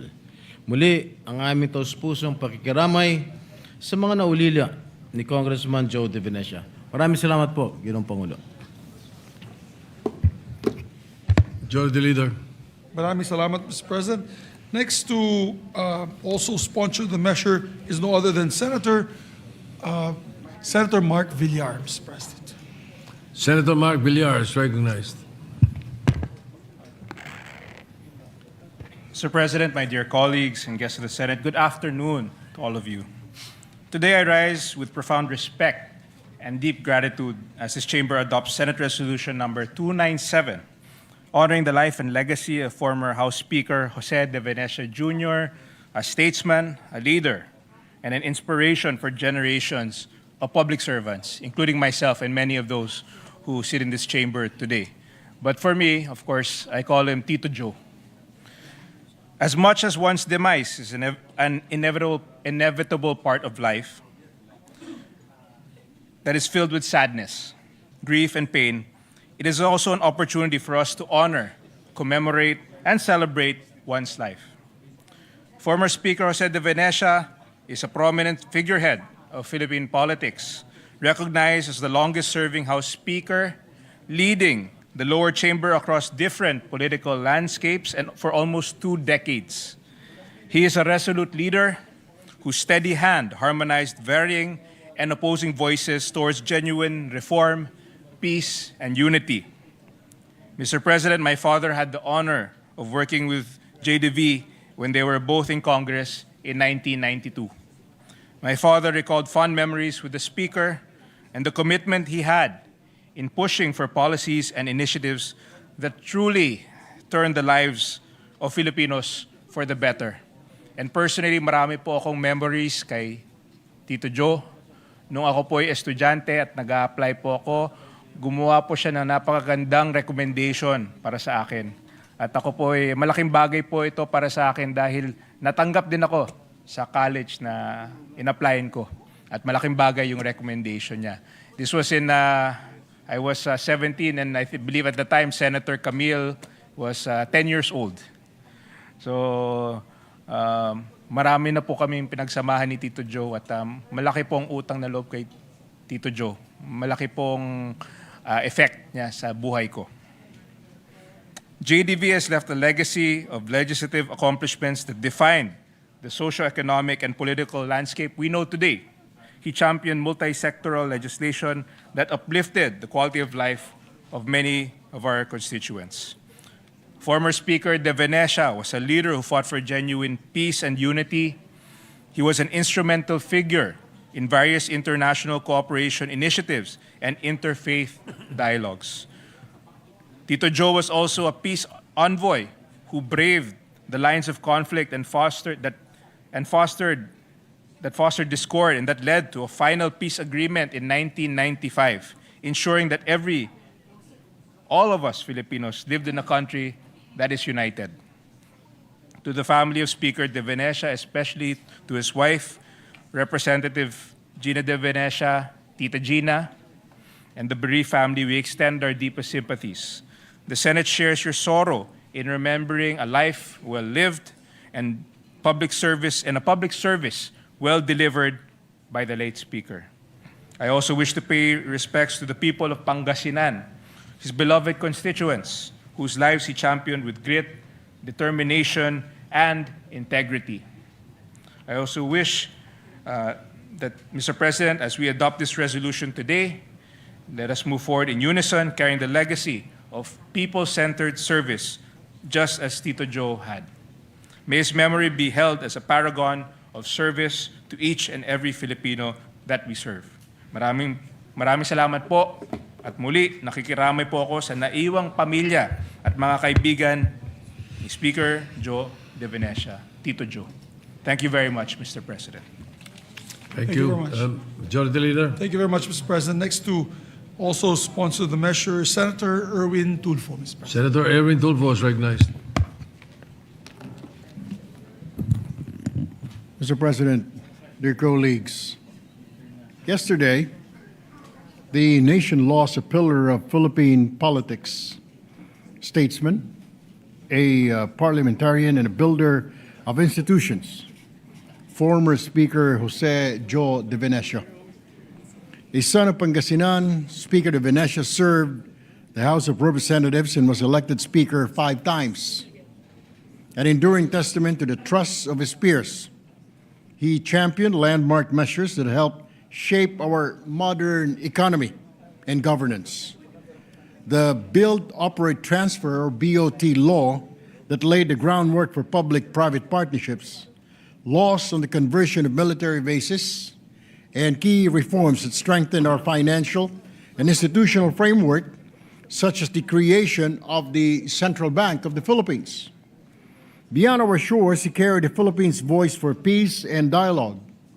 He founded the centrist Asia-Pacific Democrats International and the Asian Peace and Reconciliation Council. He was a peace envoy during the Ramos administration and a special envoy for intercultural dialogue under former President Duterte's term. Many may not know it that Speaker Joe began as a journalist. He studied journalism at the Ateneo de Manila University and served as an editor of the Gaidon. He later worked as Manila Bureau Chief and Philippine correspondent for the Pan-Asia Newspaper Alliance and wrote on Asian affairs even before martial law. In the late 1960s, he co-founded the Radio Philippines Network, better known as RPN9, one of the pioneers of broadcast journalism in our country. As a journalist myself who later entered public service, I see Speaker De Venecia's familiar journey. The passage from telling the nation's stories to helping shape its direction, he understood the power of information, dialogue, and truth in building democracy. Behind the public record was a quiet life of service. He extended help to orphanages and homes for the elderly and was a steady source of support during calamities. His generosity reached not only Dagupan in Manila, but communities across the Visayas and Mindanao region. Today, Mr. President, we honor a life spent in service of laws passed, bridges built between peoples, and help given without cameras. On behalf of the Senate, I extend our deepest sympathies to his family and loved ones. May his legacy remind us that public office is, above all, duty to build, to reconcile, and to serve. Thank you, Mr. President. Majority Leader. Senator Bongo would like to also be recognized. Senator Christopher Bongo is recognized.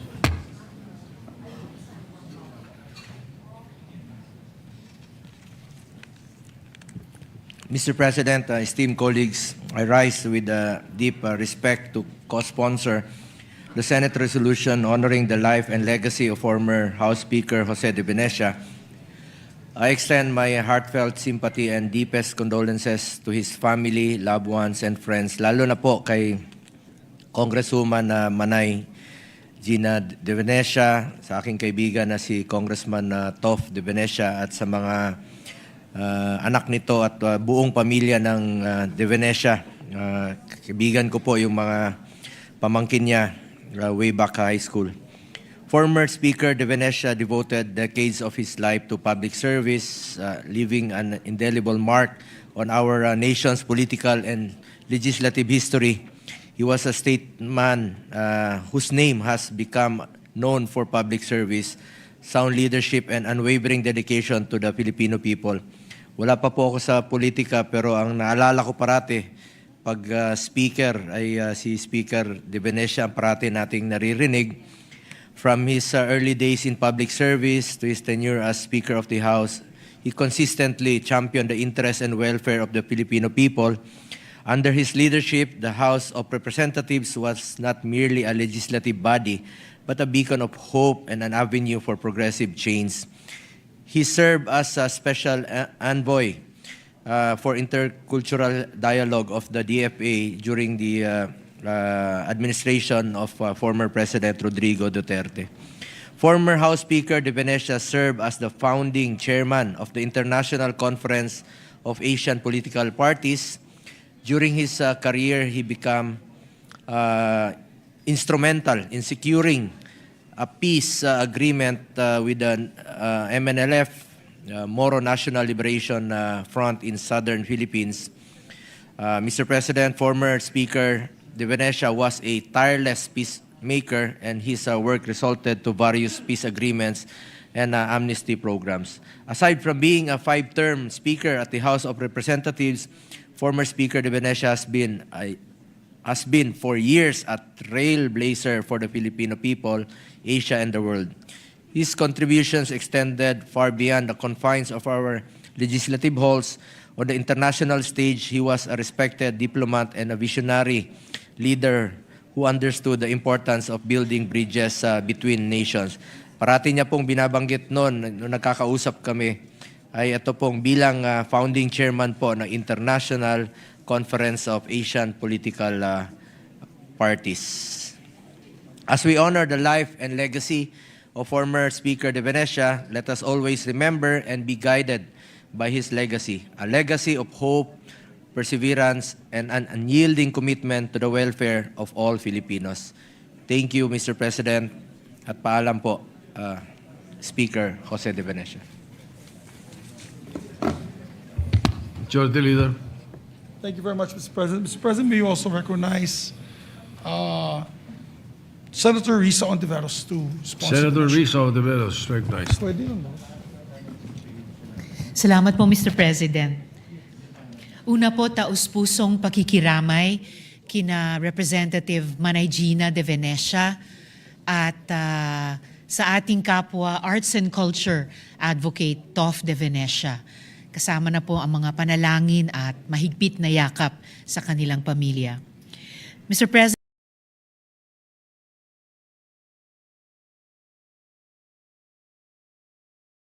that good governance is inseparable from the well-being of our people. Through our shared work in the Philippine Legislators Committee on Population and Development, PLCPD, we champion the future where every Filipino family is empowered through reproductive health rights, gender equality, and the protection of children. Speaker JDV's commitment to institutional reform reminds us that true leadership lies in crafting policies that uplift the most vulnerable and ensure a sustainable, dignified life for all. It was during his term, one of his terms as Speaker, that the Cheaper Medicines Act was shepherded through the House, a piece of legislation that remains one of the most vital shields for our people against the high costs of falling ill. He understood that to truly empower the Filipino, we must first break the monopolies that keep life-saving drugs a luxury. Mr. President, Speaker JDV's Rainbow Coalition was more than just a political maneuver. It was a testament to his belief that unity is the primary engine of progress. Whether from the same side of or from across the political aisle, one could not help but admire the sheer force of will he applied to the service of the Filipino people. Mr. President, minsan ko na pong ikunento ito dito sa Senado na nung tumatakbo po ako para sa re-election noong 2022, muli po akong bumisita kina Speaker JDV sa kanilang bahay sa Dagupan. Dahil kahit alam ni Speaker na hindi po ako sumusugal ng pera, bagamat sumusugal sa ibang mga bagay, sabi po niya sa akin noon, Risa, huwag ka nang magkampanya, sigurado ka nang mariri-elect. Sinagot ko sila noon, Speaker, hindi po ako naniniwala dyan. Wala pong sigurado, kaya puspusan po akong nangangampanya. Ang sagot naman po niya sa akin noon ay, sige, ganito na lang. Pag ikaw natalo, babayaran kita ng 10,000 pesos. Pero kapag ikaw ay nare-elect, ikaw magbabayad sa akin ng 10,000 pesos. Pagkatapos ko pong mari-elect, paulit-ulit kong sinusubukang bayaran yung utang ko sa kanya. Sabi niya, wag na. Ngayon, wala na po akong pagkakataong bayaran yung aking utang sa kanya. Pero sa mga natitira ko pang taon at dekada ng buhay, babayaran ko po ang utang na loob ko kay Speaker JDV in ways that are worth much more than mere money. Today, Mr. President, through our Senate resolution, we bid farewell to a statesman who taught us that in the grand waltz of democracy, we must always keep dancing and moving forward together. Salamat po, Mr. President. Thank you, Senator De Veros. Majority Leader. Thank you very much, Mr. President. Mr. President, we'd like to also put on record that we'd like to, these following distinguished colleagues of ours, Senator Padilla, Senator Camille Villar, Senator Pia Cayetano, and Senator Kiko Pangilinan would like to insert to the record their co-sponsorship speeches of the measure, Mr. President, for the record. Therefore, we so inserted all the enumerated members of the Senate. Mr. President, before we act on the matter, I'd like to also move that all members be made co-author and co-sponsor of this measure, Mr. President. The motion is approved. All members are made co-authors. Mr. President, just my final say on the matter. A lot of us gave our private personal insights. Senator Risa asked hers. I have had several. But I would like to just say for the record, while working with this distinguished statesman, and that's why probably he was a statesman, he had no mean bone in his body. As a matter of fact, pag may sumisigaw na sa plenaryo, naalala ko yun, iniinsulto na siya, pagbaba niya sa plenaryo, yayakapin niya.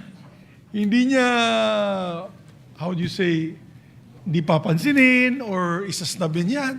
Diretso siya dun sa taong yan, yayakapin niya at itatanong, ano bang may tutulo, ano bang problema, how can I fix the problem? Ganun siya. And I think, to a certain extent, he was one of the last few statesmen that we had left. Of course, we had Senator Juan Ponce Enrile, who passed away recently. We've had Senator Ed Angara, the likes of Senator Ed Angara, Senator Joco Arroyo, and now we have lost Senator Joe De Venecia to the annals of history with his death, Mr. President. But on a personal note, working with him was a pleasure because if there was a problem that we took to him to solve, he would call all of us, party leaders, and discuss it. And when some of the party leaders would say, gibain natin, pahirapan natin, wag natin bigyan ng pansin o yung mga batas o yung mga bills niya wag natin ipapasa. He would always object and say, wag naman. He'd always say that, wag naman. Kausapin natin siya. Let's do what we can to help appease the situation. Ganun siya, hindi siya vindictive na tao. And that's what I will miss about him. And I think that type of leadership was what got him elected 5 terms, historic 5 terms in Congress, Mr. President, because he was very well loved, well liked, and I mentioned this yesterday, Mr. President. He allowed all of us to shine. That is why I'm here today. That's why several of our colleagues are here today, because he would never tell us to stop or shut up in the plenary. He will never send a party whip and say, if you do not stop, mawawala yung allowance mo, mawawala yung benefits mo, mawawala yung stature mo, mawawala yung position mo. Hindi siya ganong klaseng tao, Mr. President. And I can recall one time that the presiding officer was Raul Gonzalez. Best friend yata ni Sen Ping yung si Congressman Raul Gonzalez kasi naging Secretary of Justice yun yung nung hinahabol si Senator Ping. Oh, siya ikaw best friend niya. Tama. I remember clearly, Mr. President, at that time, the Vice Chairman of the Committee on Appropriations was then from Iloilo. Congressman, he passed away already as well. What was the name? No, Iloilo City. Guimaras. No. Iloilo. He was former TESDA. Alam ni Senator Joel. Si Huco. Yes, Congressman si Huco, Mr. President. Kine-question niya yung budget. Siya po ay Vice Chairman ng APRO, which is, you're not allowed to do that in the House. Mortal sin yun kasi you're supposed to help the chairman as Vice Chairman. But he was objecting to the budget. I don't know for what reason. I can clearly recall Senator De Venecia, as Congressman De Venecia or Speaker De Venecia coming to me and saying, kausapin mo si Congressman Bubuy. Sen Migs, ako, si Barbers, kinausap namin, ayaw talaga mag-budge. Instead of getting angry, he sent us one more time to talk to him, and he even approached him, but he did not budge si Congressman Siuko. That was the only time that Congressman, Presiding Officer, Deputy Speaker Raul Gonzalez, on the podium declared Congressman Siuko was out of order and had him bodily removed because he would not allow the vote. Yeah, I remember that. He would not allow the vote to take place in the approval of the budget. So he was bodily removed. But he felt bad. Sumama loob ni Congressman Speaker Joe De Venecia because he did not want to have to do that action. For him, it was a drastic action, too drastic. Kaya natuwa naman ako. As I said, he had no mean bone in his body. And after that, I remember that when it was the next day, dinapitan niya si Buboy Siuko na imbis na magalit kay Congressman Buboy Siuko, sinabihan lang niya, "You're such a very naughty guy talaga. Naughty." Ganun lang, naughty. I remember he used to say that. So naughty. So, those were the days, Mr. President. A house that was like that. That we could speak freely and could debate freely on that type of atmosphere. So, Mr. President, with no other members who wish to sponsor the measure, no amendments, I move that we adopt proposed Senate Resolution number 297, honoring the life of the distinguished 5-time Senate President or 5-time Speaker, Mr. President, sorry. Let me repeat that. Honoring the life and legacy of a 5-time Speaker of the House of Representatives, no other than Jose Joe De Venecia Jr. I so move, Mr. President. Any objection? Chair is done. PS Resolution 297 is hereby adopted and approved. Thank you very much, Mr. President. And Mr. President, with your permission, could we give this? He will be having a eulogy in the House of Representatives on Monday. I'm sure you're invited, Mr. President, and several senators. Maybe we can take the resolution and give it to the family. I'll be there, Mr. President. If you Yes, I'm wish, sure the majority leader will be a very I could represent you, very Mr. good President, representative of the Senate to deliver the resolution. and we'll, of course, turn it over to the family. Thank you, Mr. President. Mr. President, we'd like to consider Senate Bill number 1508 under Committee Report number 12. Mr. President, with the permission of the body, this is the act authorizing the Department of Health to set and approve the bed capacity and service capability of all DOH hospitals, Mr. President. Any objection? Hearing none, in consideration of 1508 is in order. Mr. President, I move that we recognize the sponsor, Senator Risa Ontiveros, and to interpolate, we have our distinguished colleague, Senator Win Gatchalian. Senator Risa Ontiveros is recognized. Senator Sherwin Gatchalian is recognized to interpolate. Thank you. Thank you. Salamat po. Thank you, Mr. President. Thank you, Majority Leader. And will the gentle lady, Her Honor, accept a few questions on the proposed measure? Definitely, Mr. President. First and foremost, on the onset, let me commend Her Honor for coming up with a bill that will lay out the long-term plan for our hospital capacities. And I say this because during the budget deliberations, I had the experience of analyzing the healthcare system of the country, including the different mechanisms to help our constituents avail of hospitalization, medical assistance, and other health requirements. And I remember when we were talking about the mechanisms, most especially the medical assistance or MAIP in particular, when we were analyzing MAIP and also looking at the logic why we still need MAIP, one of the reasons and one of the justifications that were given to me at that time by the DOH and also from our other colleagues is a lot of our constituents experience overcrowding in public hospitals.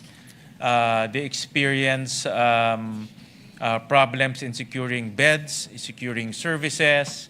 May mga nagsabi sa akin, this is also first-hand information, that in some of our hospitals, when you need surgery, this is public hospitals, sometimes it takes months, 3 months to get an appointment from doctors or even get a bed space because of the problem of overcrowding in DOH hospitals.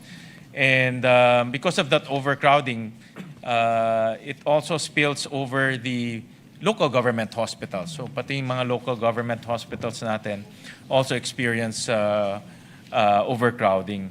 And because of this problem in overcrowding, a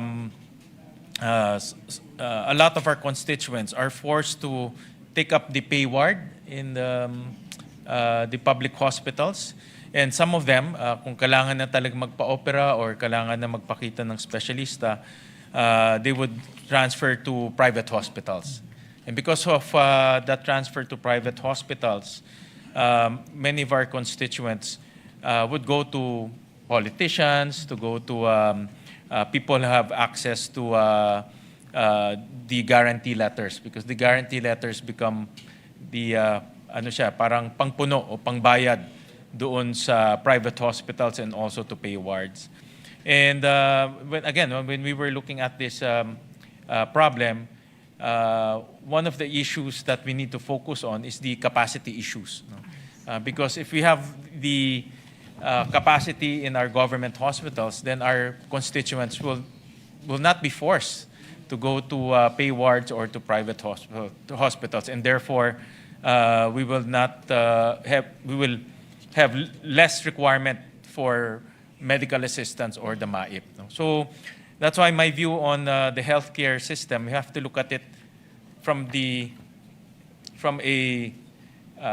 larger standpoint, from a macro standpoint, because it's a system. Kasama na ho dyan yung hospital beds, kasama na dyan yung payment mechanisms, kasama na dyan yung services that we can offer our constituents. So it's a system.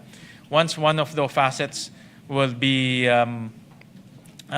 problematic, the entire system will also be problematic. It will actually have a chain reaction. So, having said that, If I may, Yes, Mr. go President, ahead. good Yep. gentleman, just comment to the initial comments of the good gentleman from Valenzuela. Maraming salamat po dun sa approach din na systemic at saka macro. Yun din yung how this bill is seeking to approach the question of bed capacity and service capacity in our hospitals. There is actually already a framework, currently the Philippine Health Facility Development Plan, at sinusubukan din itong bill na ito i-situate yung particular concern of bed capacity within that PHFDP or Philippine Health Facility Development Plan. Secondly, Mr. President, tamang-tama po yung pinoint out ng good gentleman from Valenzuela na overcrowded talaga. Just talking about the DOH hospitals, grabe po yung bed occupancy rates. They are all over 100%. Dun pa lang sa taong 2025, our level 1 DOH hospitals were at 173% capacity. Wow, taas, Opo, mataas talaga, halos doble na. Level 2 DOH hospitals, 100.58% capacity. So over din. And level 3 hospitals din ng DOH, 106% capacity. So lahat nung tatlong levels na yon ng health facilities over. And last but not the least, at this point, Mr. President, dun sa opening comments ng good gentleman from Valenzuela, bed capacity in particular is impacted by this overcrowding sa mga DOH hospitals. Dahil sa ngayon, ang total bed capacity ng DOH hospitals sa Pilipinas ay at 31,642. That is already what we actually need at this point in time, which for 2026 current year, DOH hospital beds planned supply is 35,331. So, dun pa lang sa current year, we are behind by about 4,000 beds, Mr. President. At kung hindi po natin aaksyonan ito through a law on bed capacity na contextualized dun sa Philippine Health Facility Development Plan, by year 2040, kapag hindi natugunan at naaksyonan, yung ating bed capacity gap will rise from the current 114,251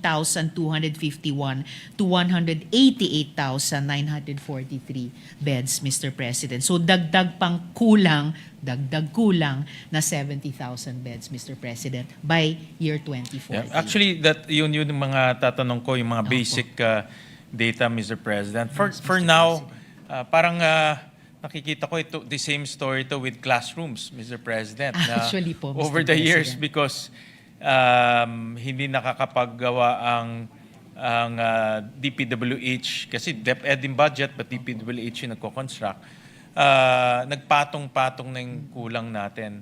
And currently, we are backlogged with classrooms, about 140,000. Classroom. So, and that will translate to almost 200 billion in terms of, 400 billion in terms of addressing the backlog. So, backlog pa lang, 400 billion na yung kailangan natin. Parang nakikita ko the same story with hospitals. No? So kumbaga, Mr. President, double whammy. Doon pa lang sa two basic Yes, social tama. protection and development indicators ng ating sambayanan. And as for education, in the hundreds of billions, we also have the numbers po ng kakailanganin natin to start to close the gap just in terms of hospital beds. Actually, Mr. that's my first President. question, Her Okay. Honor, is ano ba ang backlog natin ngayon in terms of hospital beds as we speak? No? As we speak, Mr. President, ang current backlog is 17,000 po ang unmet as of 2026. as of June 2025, Mr. President, a little more than half a year ago. And then you mentioned 17,000 ang backlog natin. Backlog, opo. And then for 2026, ilan po ang ipapatayo para ma-address po itong backlog? In 2026, In terms of hospital beds. ito po yung targets natin, 2026, 35,331 target beds, which would be an increase from the 5,015 capacity or target beds? Okay, increase for 2026. At yung target beds na yon, increase of 5,015, would cost us, eto na po Mr. President, ang price tag, 32.1 billion pesos, Okay. Mr. President. So, if my notes are correct, ang backlog natin as of 2025 is 17,000. Opo. And then we will be constructing 35,000 for 2026. Tama po ba? So, in That's that right, word, Mr. in other words, ma-cover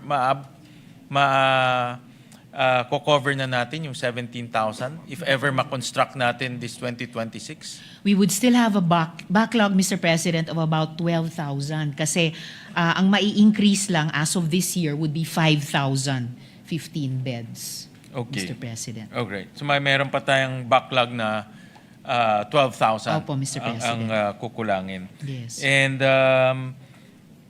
that backlog of 12,000, how much do we need to fulfill that backlog? How much would we need? More or less lang, more or less. Yung pong sinabing figure din po kanina, ito po, for 2026 to 2028, Congress would need to appropriate a total of 102.81 billion pesos to meet target bed increase, Mr. President. Okay. So kailangan ho natin 102 billion. Opo, Ang over laki the rin. next 2 years. Yeah, over the next year, just to catch up. This is only to catch up, Yes, no? Just to catch up, Mr. President. And then we're not even talking about yung, of course, if our population is growing, obviously the need for hospital beds is also growing. So hindi pa natin pinag-uusapan yung growth. This is only to catch up with our backlog. Based on current population, Mr. President. Mr. President, for honor, how will this bill address the backlog? I understand that it will be now there's the health facility development plan, which is parang roadmap to, no, on Opo, how Mr. to President. address the backlog and necessity. But how do we paano po yung process of addressing the backlog under this proposed measure? Ang magiging process po niya, Mr. President, is that Senate Bill 1508 seeks to authorize the DOH to set, adjust, and approve the bed capacities and corresponding service capability of all DOH hospitals administratively without requiring separate legislation. So this effectively would remove legislative bottlenecks that currently delay the expansion and upgrades, thereby improving the health system's efficiency and responsiveness, Mr. President. So in other words, Mr. President, if I understand it correctly, the DOH will now be authorized to look at the capacity issues. Is that correct? And then That's correct, Mr. President. and then propose under a plan Yes. a roadmap on how to finance all of these capacity requirements. Yes, Mr. President. The bill would authorize DOH to approve and adjust bed capacities and corresponding service capabilities of DOH hospitals through administrative issuances. It would be authorized to convert, upgrade, and modernize DOH hospitals' existing equipment and facilities to ensure responsiveness to the health needs of the population consistent with their authorized bed capacity and service capabilities. Doon po pumapasok yung Philippine Health Facility Development Plan. Kasi the bill would mandate the development and maintenance of the PHFDP as a strategic blueprint for modernizing hospital infrastructure and services nationwide. The PHFDP enables access to capital outlay investment, and ensure alignment of hospital expansions with national health facility planning and investment priorities. So ito naman po, kumokonekta sa funding na binanggit ng good gentleman from Valenzuela dahil the bill would ensure funding integration still through the General Appropriations Act. The bill would direct adjustments in bed capacity and service capability to be incorporated into the DOH budget planning and inclusion in the GAA. So it would align funding needs with hospital modernization and capacity goals under the PHFDP. Kumbaga, yung isang pwedeng pagtingin natin, Mr. President po, ay the bill would twin yung PHFDP at yung GAA process po natin taon-taon, Mr. President. Mr. President, I understand that at the local level, all DOH hospitals have a management committee. Sa Valenzuela, when I visit the local DOH hospitals, I understand the way they are managed, meron silang executive committee or management committee, and then it's run by a chief of hospital. And I understand that they also have a planning division at the local level. And that's where they usually plan their requirements in terms of hospitals and capacity. Unfortunately, hindi nata-translate yun to budget. A lot of them are just pure plans, no? Because nangyayari when they request DOH for expansion or for purchase of equipment or additional services to be offered, most often than not, yung budget limited eh. So because limited yung budget, hindi nabibigyan lahat, no? In other words. So itong proposed measure natin that will empower DOH to plan, how will this work hand in hand with the local hospital planning activities? No? And how will this measure, after the planning activities, will work hand in hand with the budgeting activities of the DOH? Typically, the funding requirements come from the health enhancement Facilities Enhancement Program. Facilities Enhancement Program Fund, no? HFEP. No? So how will it work hand in hand with HFEP? Mr. President, unfortunately sa ngayon, hindi po kino-contemplate ng bill na mag-apply pati sa mga LGU hospitals or private hospitals for that matter. So sa ngayon, mag-apply lang po siya sa DOH hospitals. Samantalang yung mga private hospitals at LGU managed hospitals, mananatili po silang governed by existing laws and licensing rules. Right. Mr. President. For yung mga, that's actually another question that, because we're looking at a system, how can this bill also look at the hospital capacities of a locality to include LGU hospitals and to include private hospitals, but most especially LGU hospitals, because nakita ko dito they will in the bill, no, they will analyze the situation at the local level, titignan nila yung mga requirement doon, they will also look at what is the appropriate capacity of the DOH hospital in that locality. Pero sa tingin ko, kailangan din tignan nila yung buong system ng locality, no? To take into consideration, let's say, the capacity of the LGU hospital. No? Is that a possibility that in this bill to look at the system requirement of a locality? Ako, ang inaano ko lang yung sa Valenzuela, because like in our city, we're yung local hospital tsaka yung DOH hospital namin, sinisynergize para they're not competing, rather they're complementing. For example, in the LGU, we handle the primary care or yung level 1. Tapos yung DOH hospital namin handles level 2 and level 3. So we don't, in a way, we complement each other. No?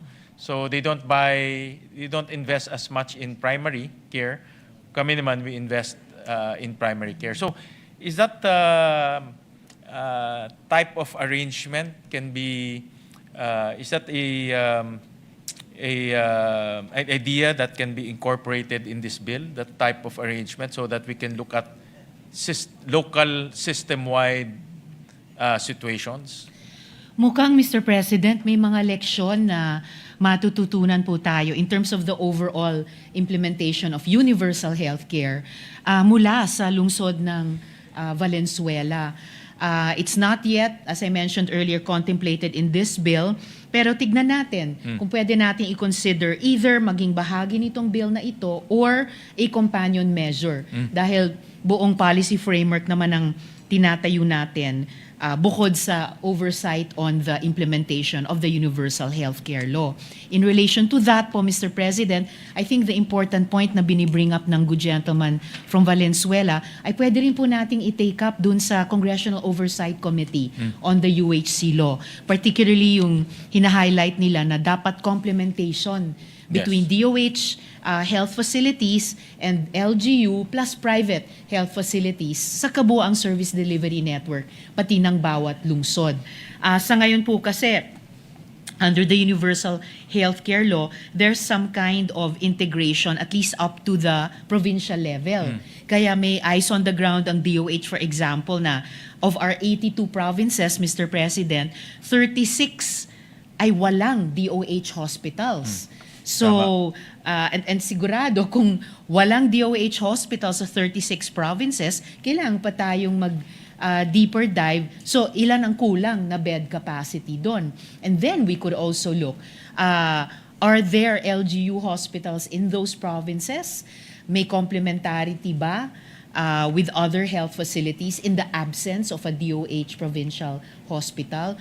Or lalo na, kung in those 36 provinces na walang DOH hospitals, kung kulang din yung mga LGU hospitals. So, there are different approaches through which we can look at ano yung gaps sa overall service delivery network for health sa Pilipinas. And I'm willing to explore that, Mr. President, in terms of yung LGU hospitals. Nakita ko lang dito sa Section 4, authority to approve.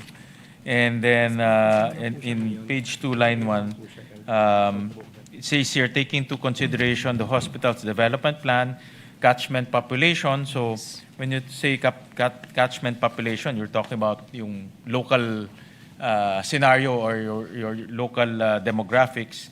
And then meron din dito healthcare provider network. So I was, ang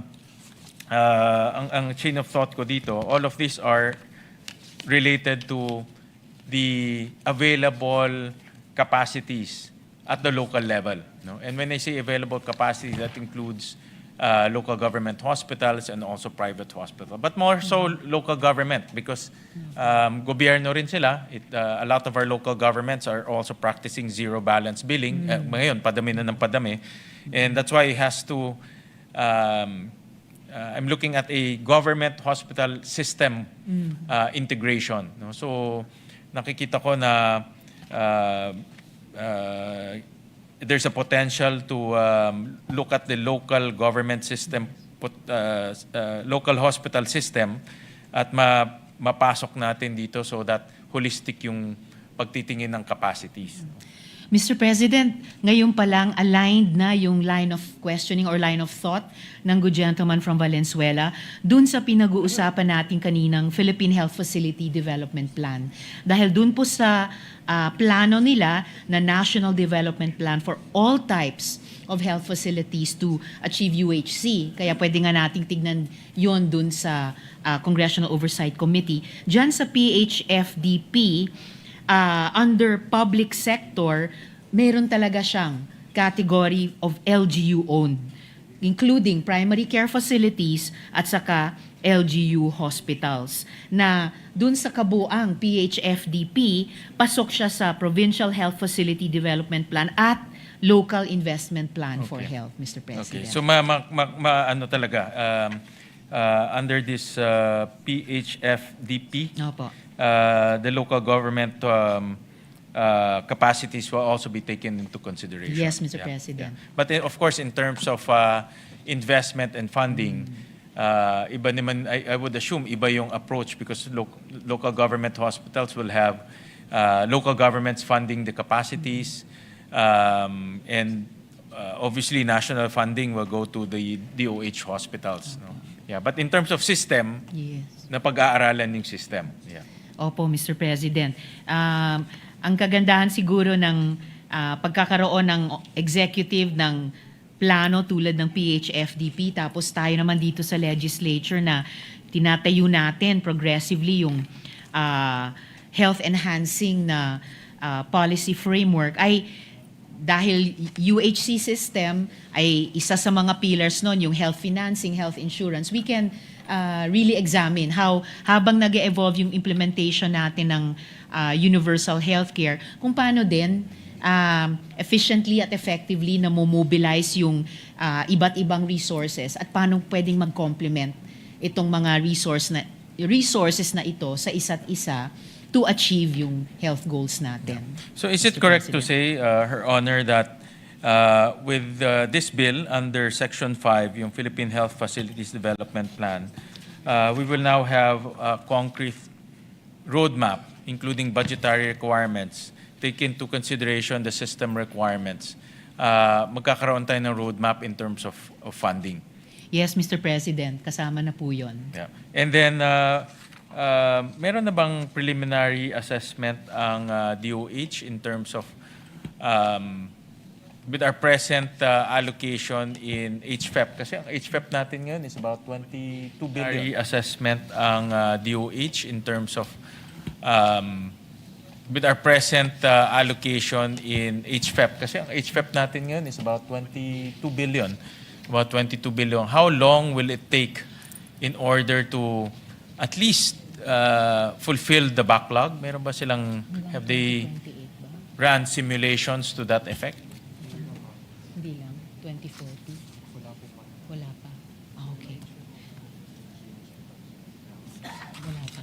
Honestly, Mr. President, wala pa Wala po. pa. Hanggang marating natin yung zero backlog. Meron lang pong ilang mga targets na sineset mula ngayong taon hanggang 2028. Ibig sabihin, target beds accounting for increases of so many beds per year at yung magiging cost niya. Pero wala pa yung dun sa yung finish line na gano'n na talagang ma-close absolutely yung gap, Mr. President. Meron lang ako share sa, let me show this, itong table 2. Tinignan namin yung mga capacities. And I support this measure because nakita ko yung, like you mentioned earlier, Her Honor, yung mga capacities natin. Itong occupancy rates per region. Can we show that? Ayun. Yeah, itong for 2024, tama, like you said, balik. Marami sa ating mga regions surpassing 100% capacity na, no? And this is a worrisome situation because even though zero balance billing tayo, even though we can use PhilHealth in our government hospitals, but if our constituents will go to a hospital and they experience ganito, 100%, ibig sabihin punong-puno. In iba, more than 100%, meaning nasa hallway na yung mga hospital beds or iba, nasa labas pa. So, hindi magiging maayos yung healthcare system natin and the experience of our constituents. But we also looked at several hospitals, ito hospital specific na because this is average. In some of these specific hospitals, meron tayong mga hospitals 300%. For example, in San Lorenzo Luis General Hospital, 374%. Siargao Island Medical Center, 312%.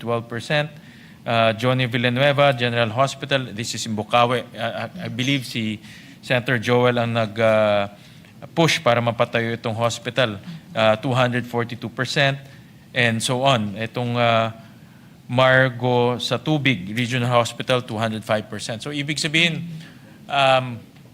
talagang twice the capacity na Or experience thrice. or thrice Opo, Mr. experience ng ating constituents. And like I said, even though we have zero balance billing, we have PhilHealth, but if there are no beds, then there's no service. No, that's why I see the importance of this bill and the importance of putting a roadmap and a plan in order to finance the requirements of our hospitals. So with that, Mr. President, again, I commend the gentle lady from Iloilo, Her Honor, for putting this innovative bill to the floor so that we can discuss this. And I look forward in enacting this bill so that it will be complementary to our discussions when we talk about the budget once again towards the end of the year. Importante may roadmap para hindi lang palakasan or hindi lang nagiging kung sino ang may access sa funding, kundi meron tayong roadmap and it's based on development plans, catchment population, healthcare provider networks, available of human resources. So meron siyang criteria on how to lay down the plan. So thank you very much. Thank you so much, Mr. President, and to the good gentleman from Valenzuela. Just to a few of the last points he made, dun sa pinakitang mga regions, they account for 43 hospitals with over 100% capacity. Opo. So kung wala po tayong Philippine Health Facility Development Plan, kung hindi natin i-contextualize yung ganitong bill sa PH FDP, we would need 43 bills para lang ibaba yung occupancy rate from over 100% to below 100% through increasing bed capacity by legislation. Idagdag pa po natin yung 36 hospitals sa mga probinsya na 36 provinces na walang DOH hospital. Kung kailangan nating punuin yung gap na yon through legislation, we would need to act on a total of 79 bills. And usually ang legislation po natin sa ganitong importanteng pangangailangan would take on the average from 21 months up to 3 years per hospital. So if instead i-maximize po natin yung PH-FDP and then yung taong-taong pagpasa natin ng GAA to vet yung ipopropose administratively ng DOH. At nire-require din ng panukalang batas na to ang DOH to report annually to Congress. Then mas ma-facilitate po natin at mas mapapabilis in a rational way yung paghahabol natin dun sa gap sa bed capacity, Mr. President. So instead of the legislative route, it will be an administrative route. It would be an administrative route, Mr. President, on the operational matters. Pero ganun pa rin yung policy setting, tayo pa rin sa Kongreso, yung pagpondo or hindi and to what degree, dadaan pa rin taon-taon sa GAA. And then, kailangan pa rin nilang ang DOH kailangan pa rin mag-report back annually sa Kongreso. So may ganong complementation sa mandates at saka sa duties, Mr. President. All right. Thank you, Mr. President. Thank you, Senator Risa, for Thank you, good gentleman. accepting a few of our clarification questions and also suggestions on the possibility of including LGUs in the planning process. No? At the proper time, let's do that, Mr. President, sa period of amendment. Yeah. Maraming salamat po. Maraming Thank you. salamat po. Maraming salamat, Mr. President. Hindi ko pa na siya, George the Leader. hindi ko pa nasulat eh. Thank you very much, Mr. President. Mr. President, to allow our colleagues to study it further, we move to suspend consideration of the measure. So, Mr. President. Session the consideration of the measure is suspended. Ay, hindi pa? Okay. Kasi wala. Next week na lang. Wala nang ibang tao dito. Tayo na lang. Okay.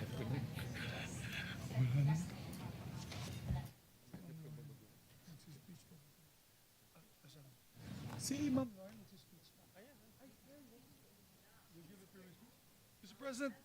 Yes. Deliver na. Wala tayong...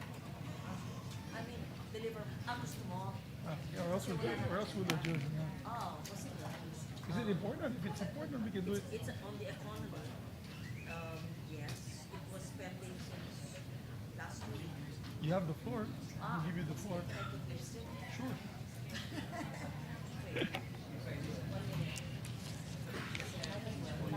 Mr. President, can I ask just for a minute suspension to allow the Session suspended. sponsor to read it?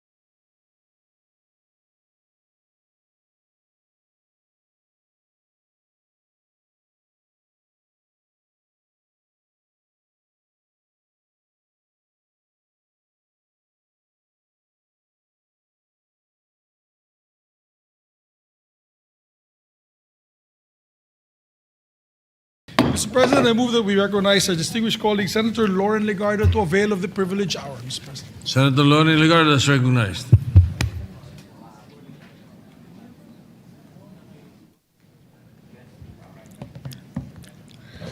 Mr. President, I rise on a matter of personal and collective privilege. The Development Budget Coordination Committee, DBCC, recently released a sober recalibration of our economic outlook. The figures speak for themselves, and they speak loudly. Fourth quarter GDP growth has slowed to a mere 3%. Let that number sink in, 3%. For many Filipinos, a drop from 6% to 3% means fewer jobs, slower business growth, tighter household budgets, and fewer chances for families to move ahead. It has pulled our full-year growth for 2025 down to 4.4%, falling short of our targets and forcing a downward revision of our revenue projections through 2028. This dominoes as the recent data indicates that our debt-to-GDP ratio now is 63.2%, the highest level in 20 years. We have breached the internationally accepted manageable threshold of 60%. This means that a larger portion of our government revenues must be diverted to service debt interest, leaving significantly less funding for healthcare, education, infrastructure, and social services. What makes this deeply concerning is that even amid delayed projects, compromised quality, and persistent waste and misuse of public funds, we continue to borrow. Sa halip na ayusin ang mga prioridad at tapalan ang mga taga sa paggastos, patuloy pa rin tayong nagdaragdag sa ating utang. Ang epekto, mas kaunting silid-aralan at kama sa ospital, mga kalsadang inuulit-ulit ayusin at patuloy na pagtaas ng presyo na lalong nagpapahirap sa buhay ng mga pamilyang Pilipino. That 3% growth, coupled with a high debt-to-GDP ratio, tells us that the engine is stalling. It's that flashing yellow light on our national dashboard telling us that the old assumptions behind our growth can no longer be taken for granted. For decades, we have relied on a concrete-driven growth engine, a linear, extractive model that prioritizes large-scale infrastructure as a primary input to induce economic growth. This is evidenced by the huge 530 billion peso budget of the Department of Public Works and Highways, which even with a budget cut this year, is still 18 times larger than DNR's meager 27 billion peso budget. When multi-trillion peso programs are accompanied by corruption and blinded oversight, the results become catastrophic. We see it in the delayed projects, the compromised quality of our roads, the diminished investor confidence that restricts our fiscal space. When we persist along the same path with the same institutional vulnerabilities, we are courting repetition of the very failures that brought us to this 3% reality. Mr. President, the question before us is simple. Do we allow these mistakes to happen again? I believe the answer for this chamber and for the Filipino people must be a decisive no. We do not need to reinvent the wheel. While the traditional model falters, a sophisticated alternative has been waiting in the wings for decades. We do not need to be afraid to embrace it. Through our collective work in this House, we have built a legislative fortress, starting with laws that align sustainable development with economic growth, the Ecological Solid Waste Management, the Clean Air Act, the Clean Water Act, Climate Change Act, People Survival Fund, many more. We often hear that environmental protection is a luxury for developing nations. I tell you today, environmental and climate responsive governance is a fiscal imperative. The full realization of the Ecological Solid Waste Management Act should have been able to save us a lot of losses due to unmanaged waste. According to the DNR, the Philippines loses an estimated 45 billion to 51 billion pesos because high-value recyclable plastics are discarded in landfills or leaked into the environment instead of being recycled. Consider flood control, long dominated by hard infrastructure. Under these existing laws, planning shall be integrated with ecosystem-based approaches that restore rivers, wetlands, and mangroves while reducing long-term maintenance costs and exposure to corruption-prone procurement. This helps create a regenerative economy where resources are renewed instead of depleted. Even fiscal planning stands to benefit. Most recently, we enacted the Philippine Ecosystem and Natural Capital Accounting System, PENCAS. This recognizes the economic value of our forests, our reefs, water. It ensures we no longer undervalue the ecosystems that bring and protect our lives, most especially our farmers and fisherfolk, who are working closest with nature. Partnered with climate adaptation measures, not only economic assets, but also the lives of people are further protected. By integrating climate adaptation and disaster risk reduction into the core of our national economic policy, we move beyond treating environmental action as optional and instead recognize it as central to sound governance and long-term stability. By transitioning from a reactive post-disaster recovery model to a proactive resilience framework, the government can effectively protect the country's gross domestic product from the cyclical erosion caused by natural calamities. And this is the very reason why we champion the People's Survival Fund, the nation's climate adaptation fund that supports the most vulnerable segments of our nation and drives them towards resilience. But resilience and sustainability are not built on infrastructure and ecosystems alone. They are equally built on people. The same logic that tells us to climate-proof our bridges and coastlines must also compel us to climate-proof our classrooms, communities, and livelihoods. When disasters strike or global markets shift, it is the quality of our human capital that determines whether families can recover and move forward. When our people and enterprises are better protected from these shocks, our country's risk profile improves and investors take notice. Capital is increasingly selective, flowing towards economies that demonstrate coherence between policy, governance, and sustainability. Investors look for signals that growth strategies are aligned with global transitions, not locked into legacy systems that magnify risk.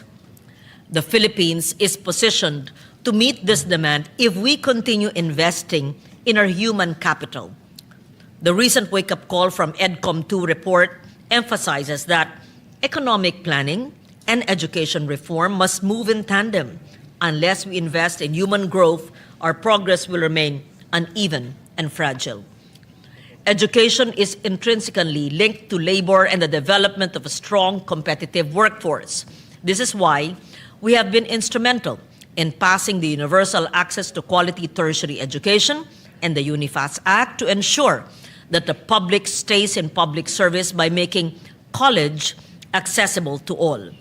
And to bridge the immediate learning gaps, we passed ARAL Program Act, specifically designed to arrest this learning poverty before it hardens into a lifelong advantage or disadvantage.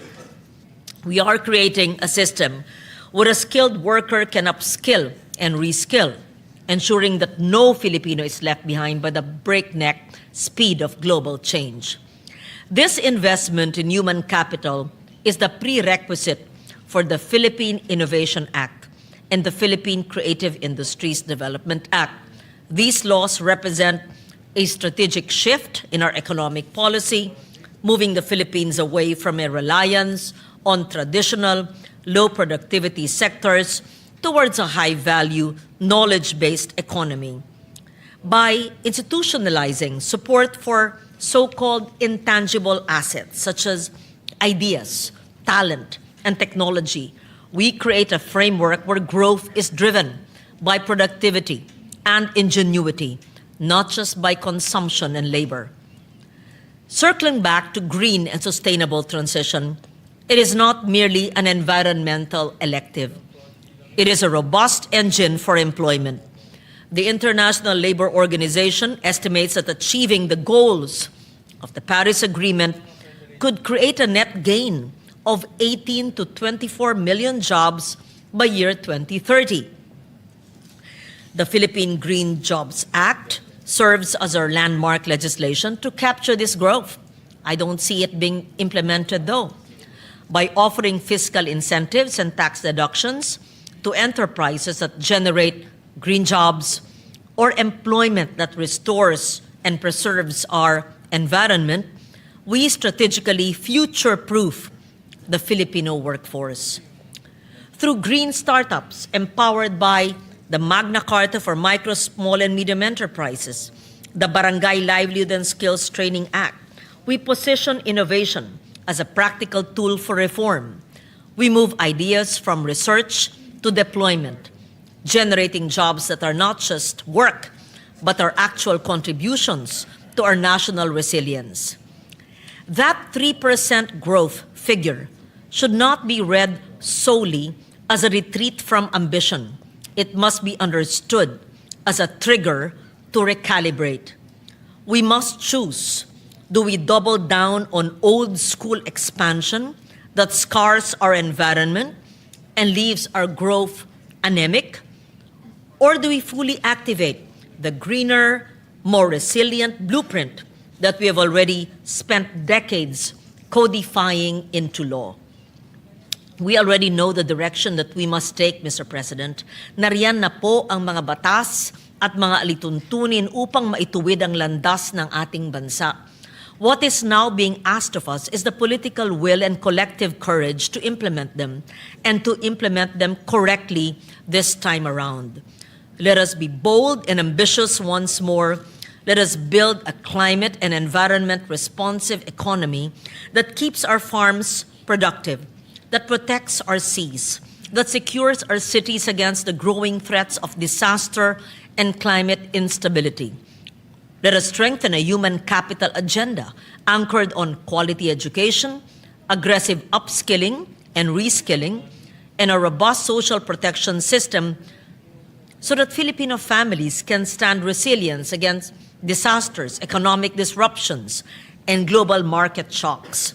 Let us pursue an innovation-driven livelihood strategy that transforms Filipino ingenuity and creativity into decent jobs, into competitive enterprises and sustainable opportunities across every region of our country.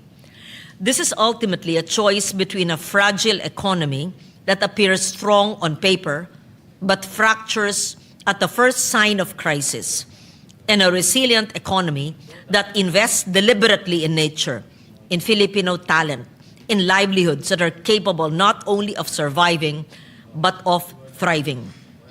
Economic growth, environmental stewardship, and human capital development are not competing priorities.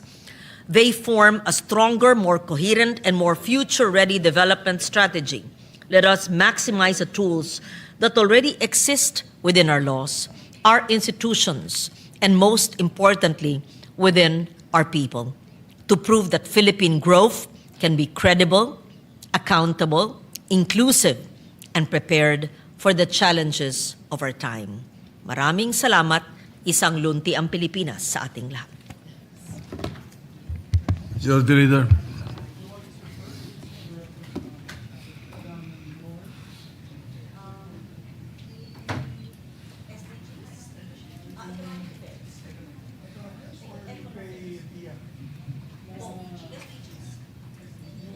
Sustainable.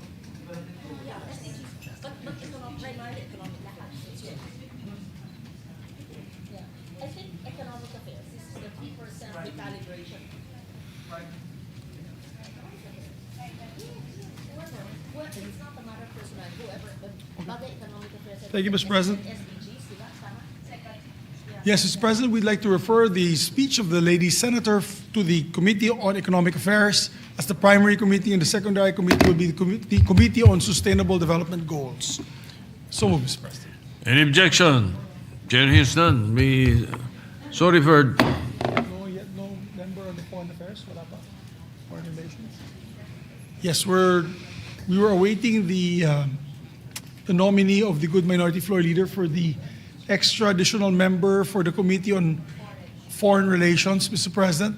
But for the record, Mr. President, I believe that the committee can already start hearing. They could have committee hearings, Mr. President. We start hearing already as soon as possible. Yes. And then we can follow the next, Yes. or the designation of the minority member in the committee. It's already, there are members of the minority in the committee. Can be in a later date, Mr. President. Yes, based on our rules, the committee has been organized with the Yes. previous chairman. Now, the change of chairmanship does not necessarily remove the members. So Yes. therefore, it is the same. It has been organized, and a quorum could probably be could maybe done by merely 2 senators in any hearing. Yes, Mr. Therefore, the acting chair or the new chairman may call a hearing on the committee itself. Yes, I believe the chairperson was just worried because he has a lot of treaties that he would like to already tackle in the Yes. committee. And I reminded him earlier, and I'd like to put this on the floor with the permission of the body, that it is already organized. The committee has Yes. been organized. We just Technically, changed the yeah. leadership, yes. So he Yeah, can have therefore. hearings, Mr. President. With or without a complete number of members, still the committee may function. Yes, Mr. President. For the record, we put that. For the record, yes. Thank you, Mr. President. All right. With that, I move that we adjourn session until 3 o'clock in the afternoon, Wednesday, February 18, 2026. I so move, Mr. President. Any objection? There being none. Senator Legarda? You can work without prejudice to those who want to work in the committees on a Monday or Tuesday. Oh yes, they can work with the committees. It's merely because of a holiday.